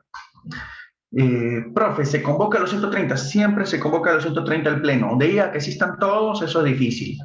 Es difícil que estén los 130. Solamente están los 130, creo que cada 28 de julio, cuando juramenta el presidente, el día que se instalan, y bueno, pues días muy específicos, ¿no? De ahí es difícil que estén los 130, pero se les convoca, se les convoca. Profe, ¿qué más? El Pleno se reúne en legislaturas ordinarias que son 2 veces al año. A ver, ahí hablaremos luego de las legislaturas ordinarias. Por el momento, mira aquí cómo se constituye el Congreso. Son 130 y actualmente, este es el dato actual, cómo están constituidos con partidos, ¿no? Perú Libre y Fuerza Popular son los que tienen más congresistas, ¿no? Profe, ¿esto debido a qué? Debido también pues a que normalmente la figura del presidente la figura del presidente influye mucho en el momento de que uno marque para el congresista, ¿no? Por ejemplo, la gente que marcó por Perú Libre, lo más probable es que haya votado por dos de Perú Libre del Congreso. La gente que marcó por Fuerza Popular, por Keiko, ¿no? Lo más probable es que también haya marcado por Fuerza Popular al momento de elegir el Congreso. Y así sucesivamente. Profe, ¿qué más, qué más, qué más? Por aquí. Uy. Me equivoqué, muchachos. Puse sin querer. Ahí está, seguimos. La mesa directiva. Ah, bueno, las mayorías. Esto es importante. Muchachos, es importante saber los tipos de mayoría que existen para el Congreso. Por favor, mucha atención con esta situación porque podrían venir preguntas en examen de admisión y de hecho en tu cuestionario actual ha venido, ¿no? Profe, ¿qué es una mayoría relativa o también llamada mayoría simple? ¿Qué es una mayoría relativa o mayoría simple? Es cuando votan los congresistas y solamente tiene que pasar la mitad de los que asistieron. Imagínate, pleno del Congreso, se convocan a los 130 congresistas, pero de los 130 solo asisten, te lo dejo en matemática, solo asisten 110.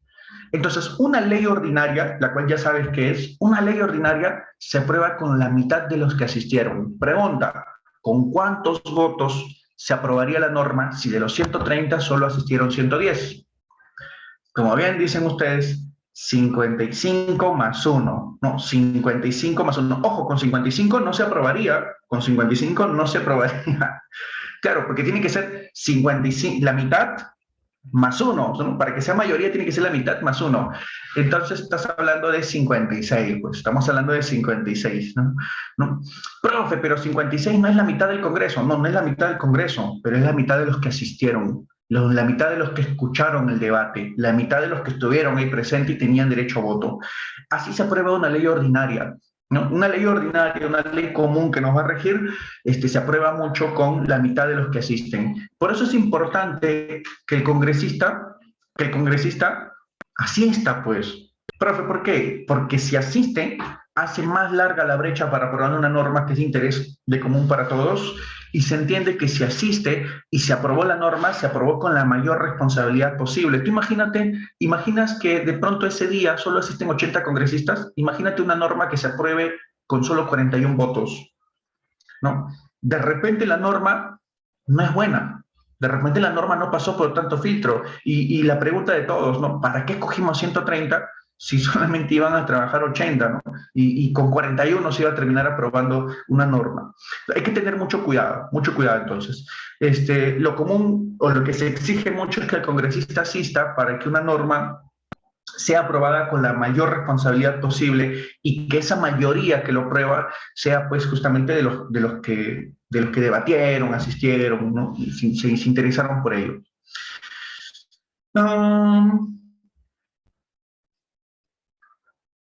Me dicen, profe, ¿el Congreso trabaja los domingos? Normalmente no, el sector público trabaja lunes a viernes. Hasta sábado he visto que van a veces, pero domingo no van, no asisten, ¿no? Profe, ¿eso significa que no hay Congreso?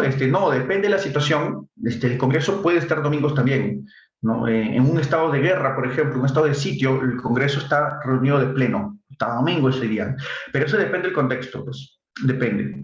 Muy bien, vamos con la siguiente. Mayoría absoluta. Profe, ¿qué es absoluta? Absoluta es cuando supera la mitad del número legal de congresistas. Si son 130, se entiende pues que 66 sería el número de votos mínimos para aprobar este tipo de normativas. Profe, ¿cómo cuáles? Censurar un gabinete. Si ese día solamente van 120 congresistas, no importa, así vayan 120 o vayan 70, sí o sí se requieren 66 votos. Es decir, si ese día van menos o van más, no interesa. Se toma como referencia el número legal. Se requieren sí o sí 66 votos para poder censurar un ministro, para elegir la mesa directiva, que en un momento veremos, para aprobar o modificar una ley orgánica. Para una ley orgánica también se requieren 66 votos. Profe, ¿qué más? Calificada. ¿Qué es la mayoría calificada? Perdón, más de 2/3 de los votos del Congreso. O sea, se tienen que juntar más de 2/3 de voto del Congreso. En el caso de la calificada, bueno, en nuestro país, al ser 130, se entiende que superar ese número implica un mínimo de 87 votos. Es decir, con 87 votos, tú puedes evaluar normas de mayor rango, como por ejemplo, designar al defensor del pueblo. Oye, para designar al defensor del pueblo, algunos dicen, profe, esa autoridad es media corrupta. Yo te pregunto, ¿alguno de estos partidos aquí, ¿no? ¿Alguno de estos partidos que tú observas aquí, tienen por sí solo para elegir al defensor del pueblo? Solitos, ninguno, ¿sí o no? Solitos, ninguno. Profe, ¿qué tienen que hacer? Tienen que generar alianzas, tienen que coordinar, tienen que estar de acuerdo. Profe, si no están de acuerdo, es bien complicado llegar a 87 votos, salvo que la norma sea muy común, o sea, para todos esto sí sea algo muy, muy homogéneo el tema y sea de interés de todos, sí, probablemente lleguen a la mayoría calificada. Pero como para temas del defensor del pueblo, ¿no? De pronto, Perú Libre quiere poner su defensor del pueblo, el resto de partidos no les gusta. ¿No? O de repente Fuerza Popular dice, yo conozco un defensor del pueblo, pero a los demás no le gusta. Entonces tienen que elegir a alguien que sea del gusto para todos, porque para elegirlo necesitan tener pues alianzas, necesitan en este caso tener coordinaciones, conversar, negociar. Ya, hoy elegimos al defensor del pueblo, ya, yo te doy esto, ¿tú qué me das? ¿No? Y tienen pues ahí que hacer lo que dice su actividad, ¿no? Es conversar. De hecho, ¿por qué se les llama parlamentarios? Porque eso tienen que ser, pues, tienen que hablar, tienen que hablar, ¿no? Por eso tienen que actuar ahí los parlamentarios. Profe, ¿qué más? También igual, elegir a los miembros del Tribunal Constitucional, a los miembros del TC, implica también superar los 87 votos. Profe, una reforma constitucional, me dice, profe, si la cantidad de congresistas que existen es menor, no, pues no se puede aprobar nada. Pues si ese día van 80 congresistas, ese día no se puede discutir nada, porque se entiende que no se va a superar la cantidad de votos, ¿no? Sí o sí tiene que llegar a 87. Si no se tiene los 87, no procede la elección. Profe, la reforma constitucional, ¿tú te acuerdas que te dije hace un momento que la Constitución decía 120 congresistas y actualmente son 130? ¿Te acuerdas de eso hace un momento? Profe, ¿quién lo aprobó? El mismo Congreso. Profe, ¿cómo que el mismo Congreso? El Congreso lo aprobó en 2 legislaturas ordinarias seguidas. En un momento te explico qué son legislaturas ordinarias, pero tuvo que aprobar en 2 seguiditas. ¿Y cuántos votos en cada una? 87. Ahora, imagínate que le preguntes al mismo Congreso, congresistas, ¿estábamos de acuerdo que ahora somos 120 y estemos de acuerdo a 130? ¿Tú crees que algún partido se opuso? Se opusieron algunos partidos, sí, pero fueron muy mínimos. O sea, la gran mayoría de los partidos dijeron, sí, pues estamos de acuerdo, ¿no? O sea, hay temas que son homogéneos y todos los congresistas pues van a decir que sí. No, no fue tan difícil conseguir esos 87 votos en 2 legislaturas ordinarias seguidas para tener más chances, de ser elegidos congresistas. Bueno, ellos votaron que sí, porque de esa manera habían más curules para poder ser electos. Pero bueno, profe, ¿había alguna razón? Porque es bien injusto que se aumenten. Sí, sí tenían una razón para aumentar a 130. Te explico cuál es la razón. Lo que pasa es que hay regiones, ¿no? Bueno, hay departamentos, regiones, que como su población es muy poquita, solamente eligen un congresista, ¿no? Por ejemplo, Madre de Dios, en ese entonces solamente elegía un parlamentario. Como es muy poquito, solo elige uno. Entonces, ¿cuál era la idea de la reforma? La idea de la reforma era que como mínimo, esa región tenga 2, pues, como mínimo tenga 2. No es injusto que solo tenga un representante, que tenga 2 como mínimo. Y para ello, ellos decían, ¿pero qué? ¿Le vas a quitar a alguien tan representativo como Lima? Lima normalmente suele pasar los 30, tiene 33, 35, 36, 33, por ese número va. ¿Le vas a quitar a Lima para darle una región un congresista más y donde poca representatividad tiene? Entonces la propuesta era que a las regiones más pequeñas asignarles pues una curul más y la suma era 10, ¿no? 10 congresistas más. De todas maneras la población dijo, no, yo no confío en esos 120, ¿por qué confiaré en 130, no? Algunos dicen hay que aumentarlos a 200 todavía, dicen, ¿por qué voy a confiar? La gente no estaba de acuerdo, pero igual pues el congresista, ¿no? Decidió por sí solo multiplicarse, ¿no? Y ahora son 130. Pero ¿qué más? Vacancia. Como bien lo dijo por ahí uno de sus compañeros, la vacancia presidencial también implica 87 votos. Y aquí tú puedes especular, ¿no? Profe, ¿qué tiene que pasar para que proceda una vacancia? Suma tus 87 votos. O mejor, hagamos matemática más simple. Muchachos, ¿cuántos tendrías, o sea, si tú eres parte del gobierno de Castillo, imagínate, ya, ¿cuántos congresistas necesitarías para que no se dé la vacancia? ¿No? A ver, a 130, ¿no? De 130, ¿con cuántos congresistas podrías hacer el bloqueo? Imagínate que tengas una bancada de 44 congresistas. ¿La oposición cuánto tendría? Imagínate que tengas una bancada de 44 congresistas. ¿La oposición con cuánto se quedaría? Si de 130 tú tienes 44 congresistas por tu bancada, claro, ¿no? Necesitas justo 44, pues, porque la oposición con 86 no te va a poder vacar nunca, ¿no? Si los 44 son de tu partido, son fieles a tu partido, se entiende que nunca te van a poder vacar, ¿no? Bueno, Perú Libre tiene 37. Profe, ¿se le puede vacar? Bueno, nosotros sabemos que Perú Libre, Juntos por el Perú, como que actúan casi de la mano, ¿no? Y para un tema de vacancia, bueno, Juntos por el Perú no le va a ceder los votos. Profe, ¿cuánto van? Van 42. Van 42. Profe, ¿por ahí algún otro partido de color moradito que les preste su apoyo? Ahí está, pues justo, mira, justo, color moradito, ¿no? Ahí está, mira, ¿no? Y llegarían pues a 47, ¿no? Llegarían a 47. Y con 47, no, pues no se vacaría un presidente, ¿no? Ahora, eso también va a depender del contexto y del momento, porque tú sabes que Perú Libre, no, Perú Libre no es que apoye al 100% a Castillo, ¿no? Apoyan a los partidarios de Perú Libre y hacen lo que muchas veces dice Cerrón. Si es que no se desligan de Cerrón, como por ejemplo, ¿no? Negar a Mirta Vázquez, ¿no? Podría ser una acción en contra del gobierno y de repente, quién sabe, Perú Libre también le juega en contra al propio gobierno.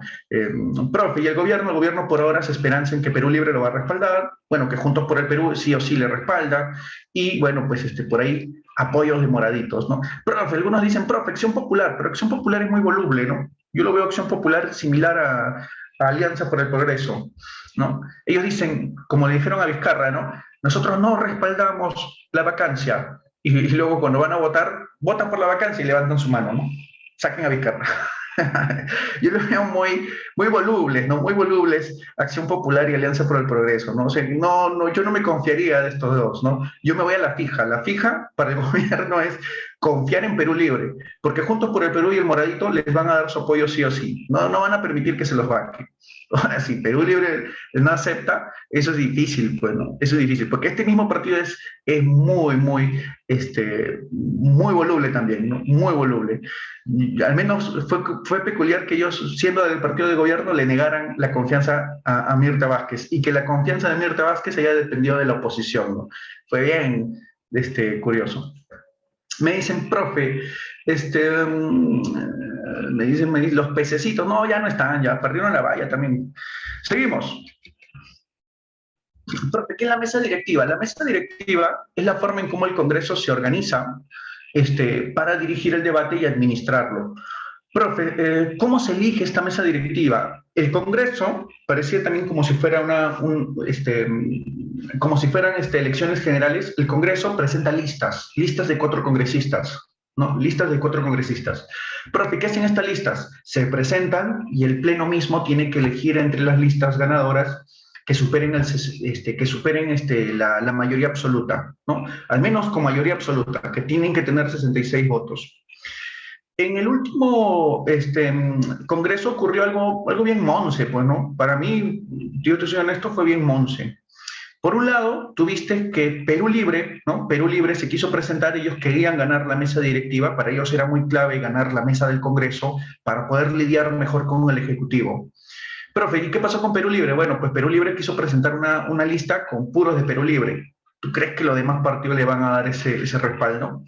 Por otro lado, Renovación Popular dijo, yo también voy a presentar una lista, pero de puro Renovación Popular. ¿Tú crees que el resto de partidos le va a decir, sí, Renovación Popular, toma tú el poder? No, pues la mesa que ganó finalmente fue la de bueno, María del Carmen Alba, ¿no? Profe, ¿por qué? Porque tenía de varios partidos, ¿no?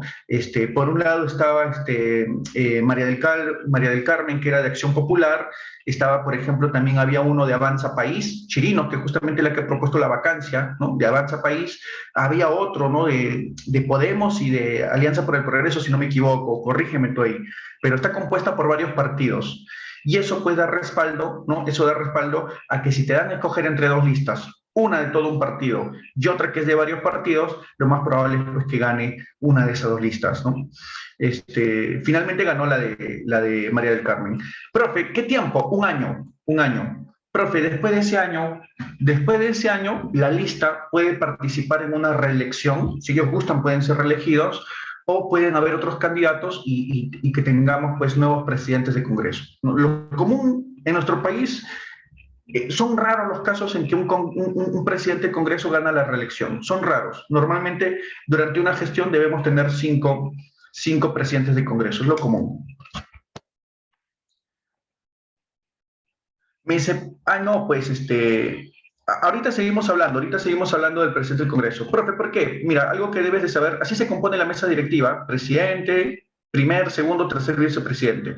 Algo que debes de saber es que si por alguna razón el presidente es destituido, es decir, es vacado, quien asume la presidencia es el primer vicepresidente. Profe, no está o ya asumió y también lo vacan, el segundo, no está o lo vacan, entonces asume el presidente del Congreso. ¿No? El presidente del Congreso es quien termina asumiendo las riendas claro, y ahí tienes dos ejemplos, ¿no? Bien claro, lo que pasó el año pasado, Merino y luego Sagasti, ¿no? Porque Sagasti también era del Congreso y así ambos asumieron la presidencia de la República, ¿no? Merino y Sagasti. Entonces ahí tienes algunos ejemplos de ello. Pero recuerda, necesitas los 87 votos. Si no tienes los 87 votos, no sé, no, el proceso de vacancia llega solamente hasta el hecho de que el presidente tenga que responder ante el Congreso, ¿no? Y ahí se acaba. Muy bien, seguimos. Te decía que había que hablar de las legislaturas. Profe, ¿qué es una legislatura? Son periodos. En las legislaturas está el pleno reunido, ¿no? Está todo el pleno del Congreso reunido y ahí debaten todas las normas durante ese periodo de tiempo. La primera legislatura empieza el 27 de julio. Profe, un día antes del presidente de la República. Sí, porque ellos tienen que estar un día antes, ese mismo día tienen que elegir la primera legislatura para el día siguiente recibir al presidente de la República a dar su mensaje a la nación. Ellos se instalan un día antes. Y la primera legislatura dura hasta el 15 de diciembre. Profe, luego los congresistas no es que van de vacaciones, entran en algo llamado receso parlamentario. En el receso parlamentario, los congresistas realizan actividades de representación, es decir, van a su lugar de origen a contactarse con las autoridades de su lugar de origen y también a contactarse, en este caso, pues con, no solamente con las autoridades, sino con la población civil, ¿no? Por ejemplo, imagínate que tú eres un congresista elegido por Ucayali. Ya, los 5 años vas a estar en Lima, ya te olvidaste de Ucayali. Entonces deben haber periodos de tiempo para que regreses a Ucayali y hagas actividades de representación. Te contactes con las autoridades de Ucayali, con la población civil, con las organizaciones sociales y veas qué normas, qué necesidades requiere tu región, tu departamento, para que cuando vuelvas a Lima, a la segunda legislatura, puedas proponerlas, ¿no? Puedas proponerlas. Entonces, eso es un receso parlamentario que parece como el tiempo de vacaciones que uno tiene en colegio, ¿no? ¿Hasta cuándo acaban las clases? Normalmente en colegio, 15 de diciembre, y del 16 de diciembre al 28 de febrero parecen las vacaciones, ¿no? Y el 1 de marzo, mira, preciso, comienza la segunda legislatura, hasta la quincena de junio. Profe, luego otro receso parlamentario, nuevo receso parlamentario. Ahora, aquí aparece una comisión distinta, ¿no? La comisión permanente. Profe, ¿qué es la comisión permanente? En el Congreso se eligen diversas comisiones, comisión de ética, comisión de educación, comisión de investigación, ¿no? Diversas comisiones. La comisión más importante termina siendo la comisión permanente, porque este grupo de parlamentarios se encuentra dentro del Congreso y va a seguir durante todo el tiempo en el Congreso, sea legislatura ordinaria o sea receso parlamentario. Es más, si se disuelve el Congreso, anótalo, cuando se disuelve un Congreso, el Congreso entra en una etapa diferente. Profe, ¿cómo se le llama esa etapa? Se le llama interregno parlamentario. Ahí está. interregno parlamentario. Profe, y en un interregno parlamentario, la comisión permanente no puede ser disuelta, continúa. Por eso en algunos textos vas a observar que la comisión permanente asume el Congreso, sea en receso o en interregno parlamentario. Un ejemplo, el caso de la Echea, ¿no? No sé si tú te acuerdas que de pronto disolvió Vizcarra el Congreso, pero o la Echea y un grupo de congresistas podía seguir entrando al hemiciclo, podía seguir entrando al Congreso. Profe, ¿por qué ellos podían seguir entrando? Porque ellos eran miembros de la comisión permanente y solo la comisión permanente puede continuar, sea en receso o sea en interregno. Consulta, ¿todo claro hasta ahí, por favor? ¿Todo bien hasta ahí? ¿Todo bien hasta ahí, por favor? Estamos con los periodos. Sí, me dice Camila, todo claro. Muy bien, seguimos. Pero, ¿qué es una legislatura extraordinaria? Cuando el presidente de la República, imagínate, ¿no? Destituye a su ministro. Imagínate que lo destituye un 16 de diciembre, ¿ya? O un 1 de enero, ya. Imagínate, un 1 de enero saca a su ministro. ¿Qué dice la Constitución? Que antes del mes él a su premier lo tiene que hacer jurar ante el Congreso y pedirle investidura, ¿sí o no? Tiene que enviarlo a pedirle investidura. Pero, muchachos, si fue un 1 de enero, pregunta, ¿están los congresistas reunidos? ¿Están los congresistas reunidos como para pedirle investidura? No, no están, pues están de receso, ¿sí o no? Están de receso. Profe, ¿qué tiene que hacer el presidente? Convocar una legislatura extraordinaria. El presidente de la República, en periodos de receso, puede convocar una legislatura extraordinaria y que no debe pasar los 15 días y debe ser para los temas puntuales que se ha convocado. O sea, no debe exceder estos 15 días. Esto es una situación muy especial, ¿no? Vizcarra me parece que tuvo ese incidente, ¿no? Que se le fue un ministro y quería convocarlo y bueno, pues antes de los 30 días tenía que hacerlo juramentar, ¿no? Entonces tuvo que usar esto de la legislatura extraordinaria. Sí. Entonces, el nombre mismo te ayuda, ¿no? Extraordinaria significa que no es en los periodos ordinarios, pues es una situación extraordinaria, pues ¿no? es una situación extraoficial, pues, ¿no? Y la comisión, integrado por no menos de 20 congresistas, no excede el 25% del total de congresistas y sesiona tanto en los recesos como en los interregnos. Justo lo que te decía, ¿no? Ya sabes qué significa. Sesiona, tanto sea en receso, la comisión permanente actúa en receso y también en interregno. Profe, ¿algún dato de la comisión permanente? Sí. ¿Cómo se compone?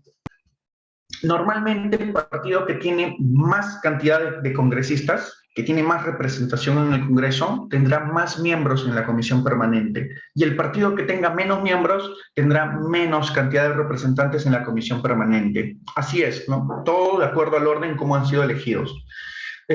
Profe, ¿y quién es el presidente de la comisión permanente? Los 4 miembros de la mesa directiva, en ese orden, presidente, primer, segundo y tercer vicepresidente, en ese orden, los 4 miembros de la mesa directiva, además de ser presidentes y vicepresidentes del Congreso, automáticamente son presidentes y vicepresidentes de la comisión permanente.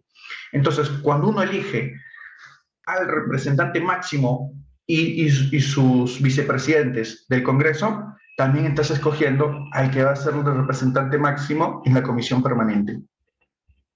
Profe, también por un año, ¿no? Luego, año tras año cambian. Los partidos ven quiénes ponen como relleno en la comisión permanente y si el otro año lo renuevan o lo retiran, ¿no?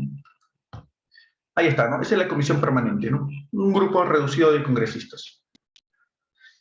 ¿Qué corresponde a la comisión permanente? Porque tiene atribuciones. Mira, corresponde a la comisión acusar ante el Congreso al presidente de la República. Profe, ¿ellos pueden acusar? Sí, pueden acusar al presidente de la República. Por ejemplo, la vicepresidenta Chirinos, ¿no? Chirinos ha acusado al presidente y está pidiendo su vacancia. Eso lo puede hacer la comisión permanente.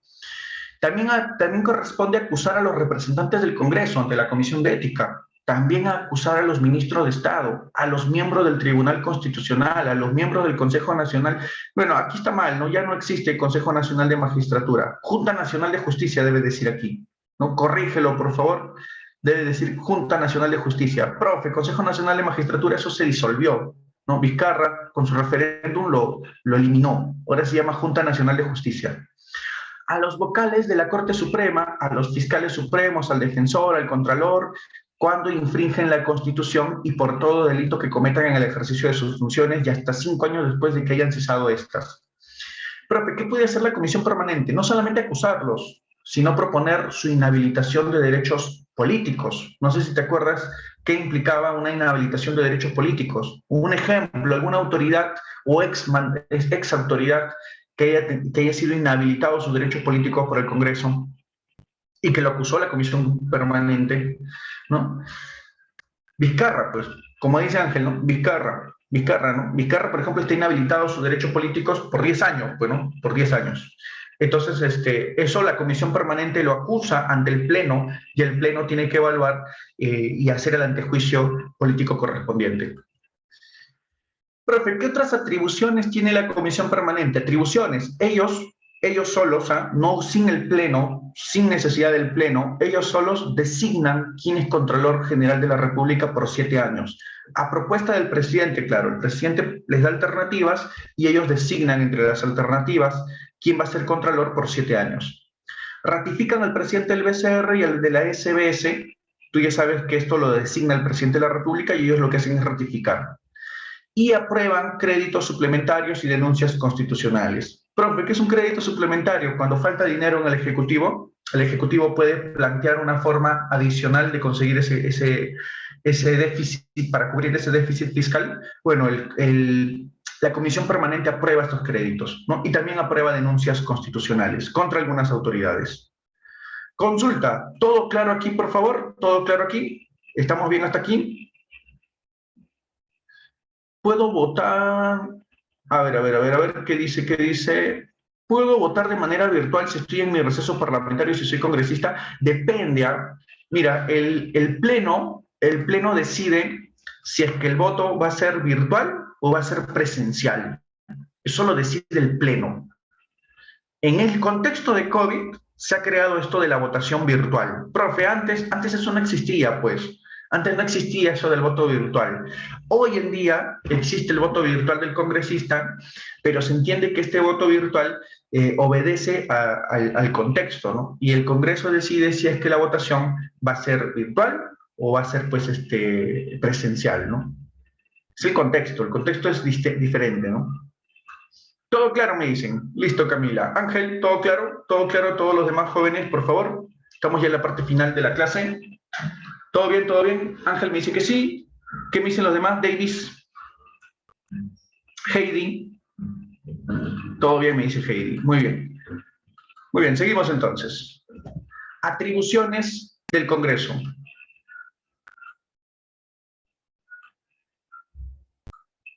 Ya, por lo del pleno, ¿no? Sí, pues, pero a veces no están, ¿no? A veces no están. Algunos piden permiso, algunos piden licencia por trabajo, bueno, por trabajo no, perdón, por vacaciones, por salud. Pero el congresista también se enferma, sí, ¿no? Sí, no es inmune, ¿no? Son 5 años que va a estar, también le pasa eso. Muy bien, vamos, atribuciones del Congreso. Un buen dato, buen Ángel. Ángel justamente acaba de hablar de un congresista que ha fallecido. Profe, y cuando fallecen, ahora son 129. No. Mira, cuando escogemos congresistas, en las mismas bancadas hay un orden. Hay un orden, ¿sí? Por ejemplo, tú eliges, en el caso de Perú Libre, se han elegido 37 candidatos de Perú Libre. Bueno, hay 37 que le siguieron a esos candidatos. Profe, ¿qué pasa con esos 37? A esos 37 que le siguieron también se les da una credencial. Profe, ¿son declarados congresistas? No, son declarados accesitarios. Profe, ¿qué es un accesitario? Es un congresista que asumiría, de acuerdo a la región donde permanece el congresista que por alguna razón va a dejar su cargo, asumiría en situaciones muy excepcionales. Es un cargo honorífico. Profe, ¿qué significa honorífico? No te pagan por ser accesitario. Te pagan si es que el congresista, como el caso del congresista que falleció, ¿no? De Perú Libre me parece que fue, si es que en caso ese congresista fallece, bueno, yo tendría que asumir y recién ahí se me remuneraría. Mientras tanto, cargo honorífico accesitario. Es igual que primer vicepresidente o segundo vicepresidente de la República, ¿no? Algunos dicen, profe, el vicepresidente, ¿cuánto gana? No gana nada, es un cargo honorífico. ¿Qué significa honorífico? Que, bueno, pues no ganan nada, pero eso sí, si el presidente por alguna razón lo destituyen, tú asumirías la presidencia, bueno, por ser el que sigue en el orden de mandatario de gobierno, ¿no? Son honoríficos. Muy bien, seguimos. Atribuciones que tiene el Congreso. Algunas, sí, pues Dina Boluarte no gana nada. Al Castillo la puso como ministra para que gane algo de platita, dice. Puede ser, ¿no? Puede ser. Pero también si no, sigue, ya no sigue, me parece, ¿no? Ay, corrígeme esa información ahí. ¿Sigue todavía como ministra? Sí sigue, me dicen. Ah, ya, entonces si sigue, sí, pues está recibiendo pago como ministra, ¿no? Como vicepresidenta no recibe nada, ¿no? Si sale de ahí, no recibe nada. Muy bien, seguimos. Profe, ¿qué más? Atribuciones. Mira, acá van a aparecer 10 atribuciones. ¿Sí? De una vez las pongo, todas, las 10 atribuciones. ¿Ya? Profe, ¿para qué? Para que te des cuenta que hay muchas de estas que las vas a sacar por lógica. Ojo, cívica, para muchos, a veces cívica, yo conversar con algunos alumnos de repaso, tiene que ver mucho con las noticias y tiene que ver mucho con un sentido común. Aprenderte toda la teoría anterior te puede ayudar a deducir qué son las atribuciones del Congreso. Céntrate en las que de repente no conocías o te son más extraordinarias, ¿no? Yo veo que algunos alumnos se ponen a estudiar las atribuciones y dicen, dar leyes y resolución legislativa. Oye, pero eso lo hace el Congreso, pues. No, eso lo hace el Congreso, eso ya no te grabes, ya, eso ya se sabe, ¿no?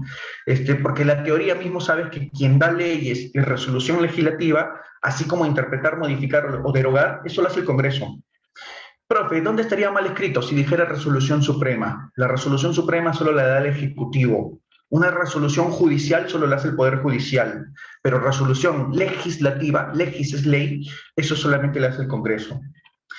Velar por el respeto de la Constitución y de las leyes y disponer lo conveniente para hacer efectiva la responsabilidad de los infractores. También lo hace el Congreso. Por ejemplo, la inhabilitación de derechos políticos. Esto lo hace el Congreso, ¿no? Ellos velan por el respeto de la Constitución, las leyes, si hay algún infractor, lo sancionan, ¿no? Llaman, le hacen el antejuicio político y probablemente lo sancionan. Así como, por ejemplo, un ministro lo llaman y probablemente lo interpelen y lo censuren, ¿no? Es parte también de una de las atribuciones. Aprobar los tratados. Esto quizás no lo sabíamos. El presidente de la República negocia un tratado internacional. Profe, ¿el tratado, una vez que el presidente lo firma, significa que ya se lleva a cabo? No. Este tratado, el presidente tiene que traerlo al Congreso y el Congreso lo revisa y lo tiene que aprobar. Si el Congreso lo aprueba, el tratado entra en vigencia. Si no lo aprueba, el tratado estará firmado y todo, pero carece de vigencia porque no se presentó la parte probatoria del Congreso. Entonces no te olvides, negocia los tratados el presidente los negocia, los celebra, y quien los aprueba es el Congreso. Aprueba el presupuesto. Esto es clase de economía, muchachos, esto ya ni para mencionarlo. Tú sabes que el presidente y el ejecutivo, ellos se estructuran, elaboran, ¿no? Programan el presupuesto. Pero ellos lo programan, pero quien aprueba el presupuesto como la cuenta general es el Congreso, pues el Congreso tiene, por ejemplo, hasta el 30 de noviembre, en 4 días vence, tiene hasta el 30 de noviembre para aprobar el presente presupuesto público. El Ejecutivo tenía hasta el 30 de agosto para estructurarlo, elaborarlo, y hasta el 30 de noviembre el Congreso. Eso ya lo sabes por economía. Me dice, profe, un ejemplo del Pacto de San José, un ejemplo es el Pacto de San José, otro ejemplo es el TLC, ¿no? El TLC con China o con Estados Unidos, el presidente los negocia en ciertos rubros, el Congreso lo revisa y lo aprueba, ¿no? Y entra en vigencia. Profe, ¿qué más? Ejercer derecho de autorizar empréstitos. El presidente igual negocia empréstitos. ¿Qué es un empréstito? Préstamo de país a país. Actualmente ya no hace mucho eso el Ejecutivo, pero cuando lo hace, el Congreso tiene que aprobar esos empréstitos negociados, si no, no se desembolsa nada, ¿no? El Congreso autoriza, aprueba los empréstitos. Ejercer la amnistía. Profe, ¿qué es el derecho de amnistía? Cuando alguien está en cárcel o puede ser juzgado, ¿y qué hace el Congreso? El Congreso, por votación, decide simplemente decir que no hay delito. Amnistía, amnesia. Profe, ¿cómo amnesia? Significa, imagínate, ¿no? En los 90, un grupo paramilitar, ¿no? Generó violencia, el grupo Colina, y también otros militares estaban involucrados, como otros que estaban siendo juzgados a pesar de que se sabía que era por acciones de guerra. O sea, algunos sí eran inocentes, otros no, otros eran culpables. Pero ¿qué hizo el Congreso? El Congreso dijo, mira, por delito de guerra, estamos en una guerra con Sendero, entonces amnistía, ¿no? Todos perdonados.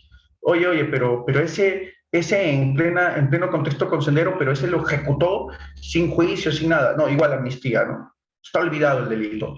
Entonces la persona termina libre, pero ¿por qué? Porque se entiende que no hay delito. El Congreso interpretó que no hay delito. Esa es amnistía, olvido, ¿no? Me olvido tu delito. Incluso si estabas preso y habías sido juzgado por ello, quedas en libertad. Profe, ¿por qué quedó en libertad? Amnistía, pues, no, no hay delito. Si no hay delito, ¿por qué estás preso? No, no se entiende que no hay, me olvidé. Amnistía, amnesia, me olvidé tu delito. Eso le evaluó el Congreso. Otro, aprobar la demarcación territorial que proponga el Poder Ejecutivo. Aquí ya no hay mucho que hacer. La demarcación territorial externa al menos no hay mucho que hacer. La interna sí. El Ejecutivo propone demarcaciones territoriales y el Congreso tiene que aprobarlas, ¿no? Los límites, como son, ¿no? Por dónde son, internas también, ¿no? Las de una región, una provincia. Prestar consentimiento para el ingreso de tropas extranjeras en el territorio de la República. Sí, si es que de repente Chile quiere enviar, ¿no? Sus tropas marítimas, ¿no? Para celebrar la independencia de Perú, bueno, si quiere entrar, el Congreso tiene que darle la autorización. O Bolivia, ¿no? Quiere rendirle homenaje a Perú y quiere enviar sus tropas, igual, ¿no? Tiene que ser autorizadas por el Congreso. O de repente Colombia está persiguiendo narcotraficantes y pide permiso a Perú para poder entrar y atrapar a los narcotraficantes en territorio peruano. El Congreso tendría que, en este caso, pues dar esa autorización. Igual para estadounidenses o cualquiera sea el país. Se entiende que esto solamente lo puede hacer el Congreso, ¿no? Sí, también el Congreso tiene que dar consentimiento a ello, ¿no? O imagínate, ¿no? Aquí hay un terrible y pedimos intervención militar externa. También el Congreso tiene que dar autorización a ello. El Congreso también autoriza al presidente a poder salir del país, esto también lo hace el Congreso autoriza al presidente. Profe, ¿qué pasa si el presidente se va o se demora más del tiempo que tenía que estar fuera del país? Se le vaca, automáticamente es vacancia, ¿no? Entonces, se autoriza al presidente a salir fuera del país, eso lo hace el Congreso, si el presidente demora mucho más de ese tiempo, también se le podría vacar.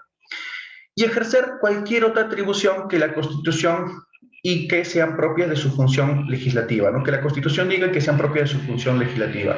Todo eso son atribuciones del Congreso. Son 10 en total. Te repito, hay algunas en las que estaría de más revisarlo. Hay algunas que sí, de repente hay que recordarnos, ¿no?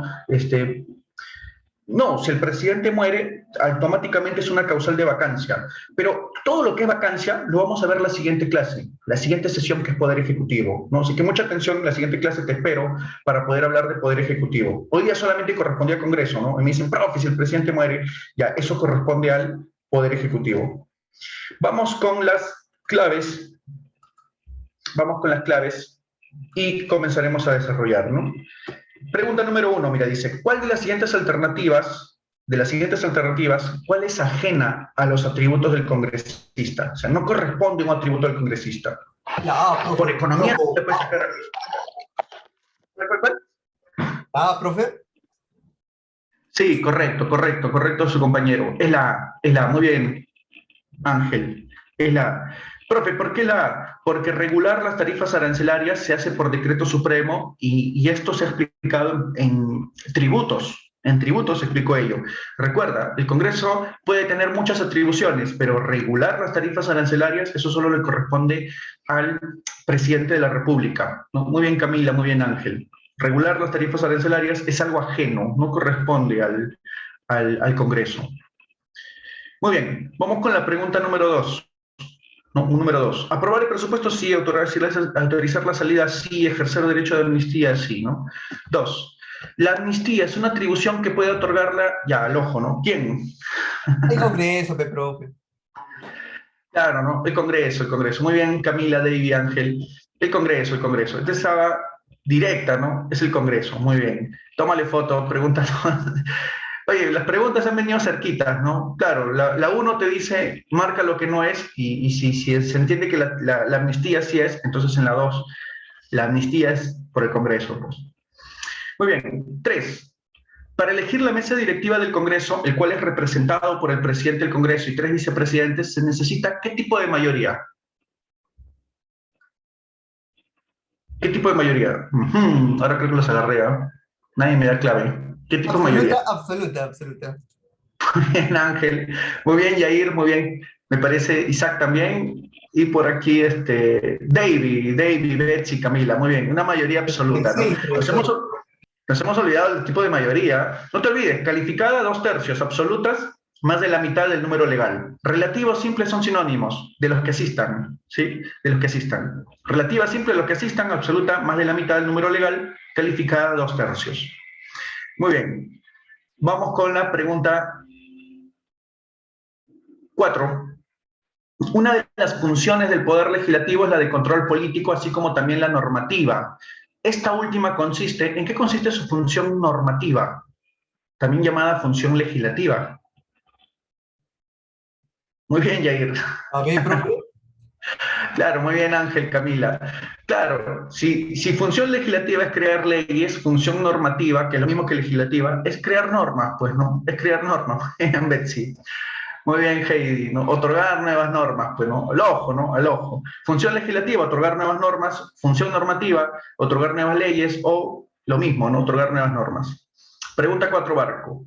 5. 5. Ahí están los congresistas bien pixeleados, ¿no? Vamos con la 5. Si el Congreso de la República desea prescindir de las funciones de un ministro, debería llegar a obtener del número legal de los 130 congresistas para su posterior censura. Para censurar, ¿qué debe tener el Congreso? Muy bien, Jair. Sigan. Jair está correcto. Muy bien, Raúl. Muy bien, Ángel. Oh, espera. Muy bien, Betsy. Muy bien, Alonso. Me parece que ahí di unas felicitaciones correctas. ¿Eh? Más de la mitad del número legal. Recuerda, para una censura necesitas mayoría absoluta, ¿no? Necesitas una mayoría absoluta. Más de la mitad del número legal, de los 130, más de la mitad. Sí, sería la D. Muy bien, Ángel, Camila, muy bien. Tómale foto, captura, listo, vamos. Pregunta número 6. 6 de 12, vamos con la 6. La ciudadanía ha exigido permanentemente cambio generacional en el Congreso de la República. En cuanto se refiere a la edad mínima que puede tener un congresista electo, la Constitución establece que... ¿Qué establece la Constitución? 25 años, pues, profe. Al ojo, ¿no? Muy Al bien. ojo. Varios me han puesto el ojo ahí en las claves. Me han puesto el ojo, me han puesto ahí. No pregunte eso, me han dicho. Está muy bien. Ahí hay 2 congresistas, ¿no? Ahí está, mira, una que estudia en Científica del Sur. ¿El otro quién es? Juan Reynoso, creo que es. A ver. Estudió en... Ahí está, muy bien. Estudió en la Cantuta, ¿no? Muy bien. Listo, vamos. Pregunta 7. Tiene cara de corrupto, ¿viste? Vamos con la 7. ¿Cuál de las siguientes alternativas no guarda relación con una decisión congresal de una mayoría calificada? O sea, ¿cuál no guarda relación? Sí, muy bien, Alonso, correcto. Ni siquiera es su facultad. ¿Eh? Muy bien, Yair, muy bien, Isaac. Estamos bien. ¿La de profe? La D. Nombrar un fiscal. El Congreso no nombra fiscales. Eso lo hace la Junta Nacional de Justicia, ¿no? Entonces está bien, es la D. Nombrar fiscal. Ni siquiera le compete el Congreso. No tiene nada que ver con el Congreso. Las otras 3 sí, se necesita mayoría calificada para las otras 3. Para una reforma constitucional, 2/3 en 2 legislaturas seguidas. Designar al defensor del pueblo y a los miembros del TC. 2/3 también. 8. Pregunta número 8. La tercera sala penal de la Corte Superior de Justicia de Lambayeque ratificó la condena a 3 años contra el congresista Humberto Acuña, APP, y la inhabilitación para ejercer cargo público, lo que implicaría la pérdida de su curul parlamentaria. Ante esta situación se procedería, ¿a qué se procede si es que el congresista ya no va a ser congresista? No, profe.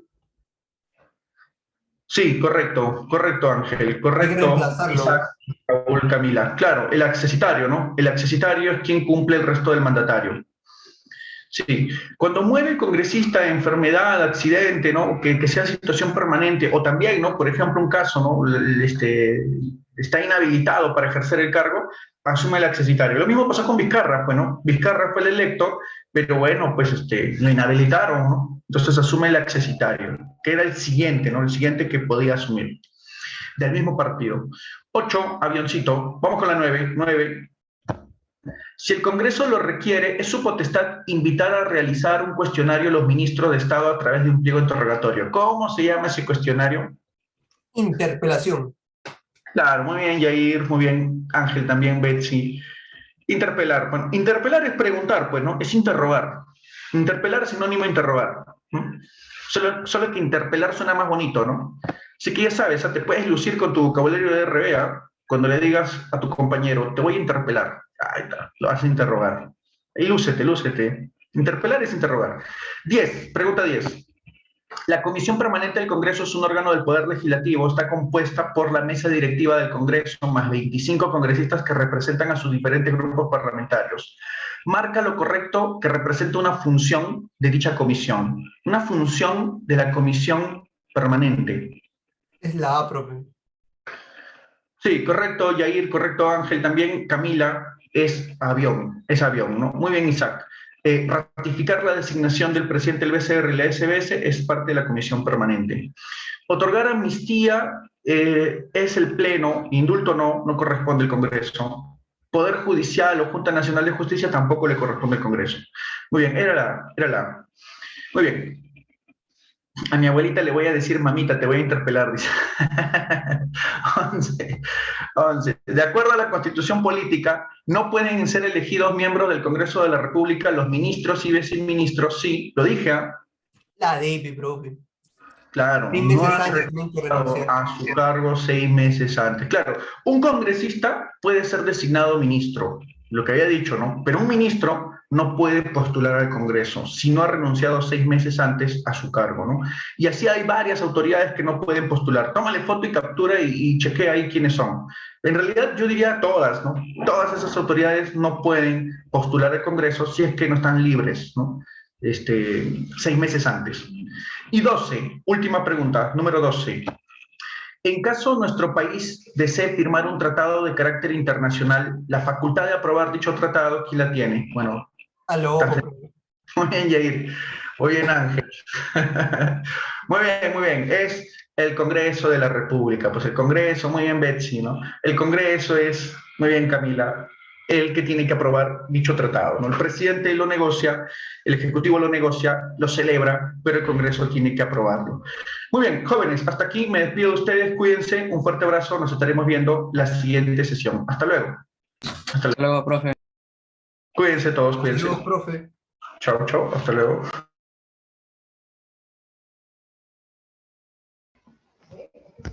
Listo.